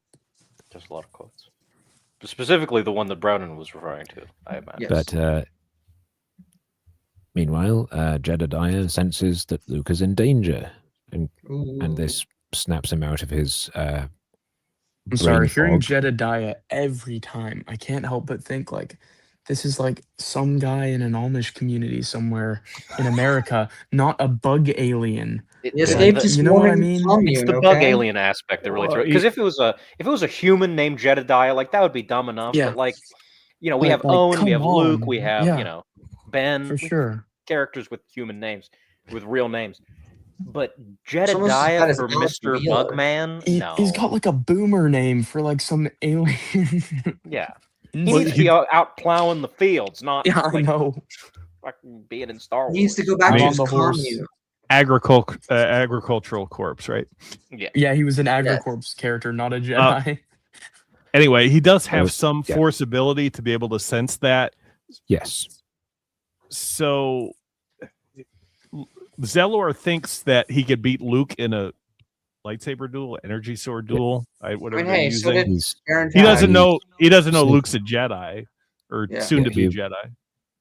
Yeah, he's sneaking up behind Luke, and rather than doing the sensible thing, which would be just shooting him, he decides, I'm going to stab him with my energy sword, because we dueled earlier, and it's symbolic or something. And he died. this goes about as well as you'd expect. Just be glad I'm only taking your sword, Zeller, and not your life. Luke's pretty baller. And the Imperial captain is about to shoot Luke, or actually stun him, and hand him over to the Empire because she knows who he is. And Jedediah leaps on top of her and takes the blast and dies. Hardly Not knew you. Jedediah, my favorite bug. No, not my famous. my favorite buggy. Famous. Famous. Amish. Famous Amish. That's my where famous he belongs. Amish He belongs buggy to friend. Planet Famous. You know. Can't y'all see him in like the hat with like some straw in his mouth? I could that would see be- it. Yes. That'd be funny. Yes, I like definitely. that. Would that be too on the nose if they'd actually made the comic with him with like this? I big mean, ol' they hat? had Don Don Overalls. Quixote, so like they had a rabbit. Yeah. Like I don't think they're When- above. In like that. 5 years, when we get to the Republic comics, we'll see Sean Connery, a Jedi Right. who's just made to look like Sean Connery, Your or name's your Shah shepherd to the Agi, dog. who looks like Shaggy. Okay, I do. So they approve should have that. gone. They should have gone full Almish with Jedediah here. They should have had him And ride you like a guys buggy use into the Star final Wars fight. comic. So Luke kills Zello. He whacks the Imperial captain in the back of the head, knocks her unconscious, and Not a this- bonk, but a wud. Jedi this Master sort of Bates? this sort of thing annoys me. What, the arrow? Okay. Oh yeah. Okay, it that's the annoys same. you right up until you see that they don't know how to like do panels, and then you're like, okay, that is a huge crutch and really lame. But I appreciate that you did that because otherwise your incompetence would give me a headache. That is, I've learned the value of the arrow Why did they do that? It because was they don't know how unnecessary. they don't know how to do comics. They're like, oh fuck, I can't make heads or tails of this. Let me go and put an arrow in there. There's some golden age issues that you're like, damn, you should learn how this medium works. I know it's 1940 and nobody knows how to do this yet, but like, I don't know what's happening. Why is this like this? Have you read Understanding Comics? I have actually not. That's one I really should, but You should get to that. I had to read it for one of my lit classes this year, where we spent like 3 He's weeks a big on literature comics. man now. It's great. It's an awesome book. It's by Scott McCloud, isn't it? Scott Yes. McCloud, yeah. He's- So good. he did a So book- good. It made me fundamentally completely understand comics in a new light. It's groundbreaking. He It's did amazing. he did this art book about like Batman merchandise that I have that I absolutely love. Oh, really? That's awesome. It's really cool. I'll send you a picture later. But Okay, I cool. forgot that we're Thank talking you. to a future big author here. So that's true. That's true. Brennan. But yes. No. Anyway, we're almost done with this. Yeah. This We're almost done with conversation. this. They're leaving. Then it says, "Don't worry about Troll revealing your whereabouts to the Empire. We'll keep her under wraps until long after you've gone." I don't know what that means. Whether they're keeping her captive or something. But Leia also says, "Sorry, can't marry you." He says, "Okay, I get it." Then they leave and they give Jedediah a funeral by shooting him out into so space before we with finish- this. They give him that Yondu treatment. They do. Yeah. So the guy that was being tricked that his dead lover was alive just lets that go. Well, he No, she's he not knew- alive. he knew. No, I she- know she's not alive. So he just lets that go. That he's been lied to for like an entire day. No, he was. No, he he was the knew. one He was- lying to he was everyone a- else. Oh, He he was knew. pretending that Yeah. he was. It was in on getting it. to him. It was I getting will to say like. the one strong point of this is I think the art Oh, looks so- pretty good throughout the whole thing. I do think the art. I think I the don't- coloring. The is- coloring is terrible. Yeah, Coloring is Imperial- not good, but the art itself is all right. yeah. I like the Imperial captain, but I do not like the bug. I do not like the creatures on the planet. The whole like Gungan looking things, the frogs, the pigs. It's The too much. Gungans. Yeah. Gungans. So Alex, Gungans. just to tie up the plot. so when Prince Dana goes back to the planet, the cover for Luke is the bounty hunter guys. Like he's in on that. He also has the disguise for Leia as his dead betrothed. That's a weird woman, choice. his wife to be, right? Yeah. Well, that was the only cover because she died in the crash on that planet, so it would make sense she's still alive coming back. So I guess. Yeah. Fair. So Luke says, but that it's kind. Go ahead. Sorry. I thought you were just a crazy old man, but I was wrong. Yours was the soul of a true Jedi Knight, the last Jedi. Fuck you. Yeah. Yeah. My sentiments. Real. You're stretching there with the title. Yeah. I was okay with the first bit. If you want to say he wasn't a Jedi, but he had Yoda's still alive. Yes. Yeah. Well, he hasn't you're met trying Yoda to- yet, right?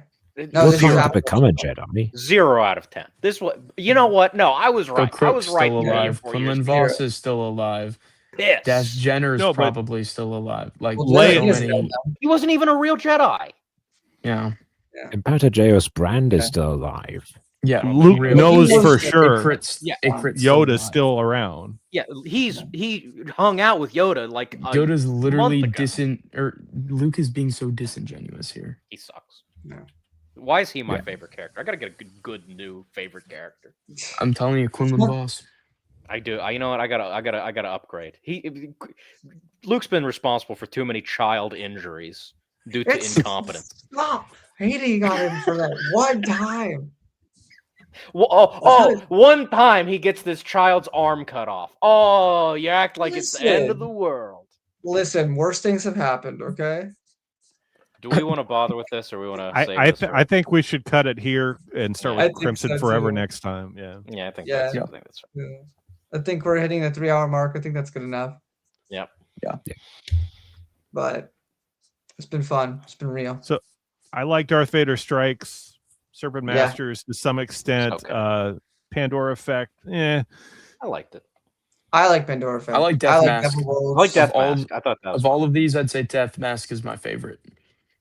That's I think it's the that's most it. unique. I like Darth Well, Vader that's when Strikes you the best. win, so. Darth Vader Strikes is good. I think the Pandora Effect is my favorite out of these ones. Purely the I think without SE supernatural encounters, connections. I wouldn't say that about Pandora Effect, but with it, yes. I think the Death Mask is my favorite just because of the weird backwards, not quite connection to I love Jack the Kirby monkey. and Alan Moore. I I love like the looking at monkey. I just love the Okay. Nightmare Demons design. Heel Monk. There should be a whole trilogy of novels about a Nightmare Demon that becomes a Jedi. I think that would be peak. I always ask this. Why can't I remember? Oh my god. Freaking Salacious Crumb. I need them to stop making the little dolls of him. I need them to start making like Legends merch. I'll pay $500. Whatever. Give You me don't the want a death. Kowakian monkey lizard I want the plushie. demon. You want a I want the Nightmare little Demon plushie. monkey. I want it. I want it's a the whole demon, Alex Salcedo. Quote of the year already. When Dark we get to the greetings. 90s, we're going to get Salacious Crumb's origin. Dark greetings. We're just Yeah, about right. wrapping up. But Oh, in the- Salacious Crumb and the Death Mask Monkey go on an adventure. That's I my thought you were pick. about to ship them, and I was about to shut you down so hard. I was about to leave. What do you think I am? Some kind of depraved monster? Come on, guys. what if Salacious Crumb got replaced by one of those demon monkeys? And Jabba has Jabba a would've won. nightmare demon. Jabba got Jabba would compromised. love that. You know. Or Bonus? would it be against Jabba, or would it be working for Jabba? Because if it's working for Jabba, I Imagine think it he would have uses won. that. He uses that instead of the Rancor. He Yeah. He's control, like, have my That's why it's nightmare like, demon. Salacious Well, Crumb he'll is co- actually a serious business, but the Death Monkey that has replaced Am I him the- likes to laugh at the suffering of others. I'm not a big fan of Kowakian monkey lizards. The only one I ever liked was the Dark Jedi in Dark Forces, who like fights Kyle Katarn because he's like a mutated sentient one. That's like the God. only time I thought they were Dang. cool ever. I really like making the Salacious Crumb noise, but it is extremely Dang. obnoxious, and people should hit me over it. I also there's the story that I think I told last time about how I know Salacious B. Crumb's name, and it's like burned in my brain. So there's the other. Like how to spell it, or just like No. No, we did the story last time. I'll tell you after Yeah, the we thing. talked about it. I'm not a Salacious Crumb fan. There's so many better choices from Jabba's Palace as aliens. Right, like the 100%. I do frog agree with lady that. that sings. But Ulu Wang. let us know. Oh, Let us know in the comments your favorite comic that we covered today, whether you liked Death Mask, Monkeys. Pandora Effect.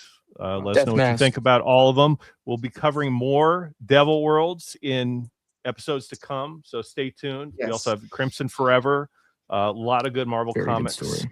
So We're lot coming to up on look the forward good era to. of Marvel. Also, comics. who's your favorite denizen of Jabba's palace? That's a good question. yes. Let us know in the comment section Don't below. say one of the Twi'leks. Be I was just respectable in about the to Please say. say comments. one of I the was Twi'leks. just about to say Ula. Bro. Ula, Ula. or you got Ula, Lin Me. There's a couple Mara other Jade. ones. No. Oh, wait, yeah, Mara- Erica, No. Arthur, yeah. She's not That's a my Twi'lek, favorite. but she's a Jabba dancer. Yeah. She is. Okay. Yeah.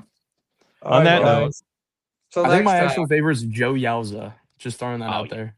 oh, band members is a completely different story, but we'll that's discuss a that. separate. Well, Separate when we get to category. Return of the Jedi, there's going to be at least like a 40-minute conversation about. We Jabba's should just do palace tier on the aliens. rankings for all We of them. should. We don't tempt me, Brennan. We might do that. Until then, I'm gonna call it a night. I'm gonna go meet up with that Imperial lady, and I'll see you guys later.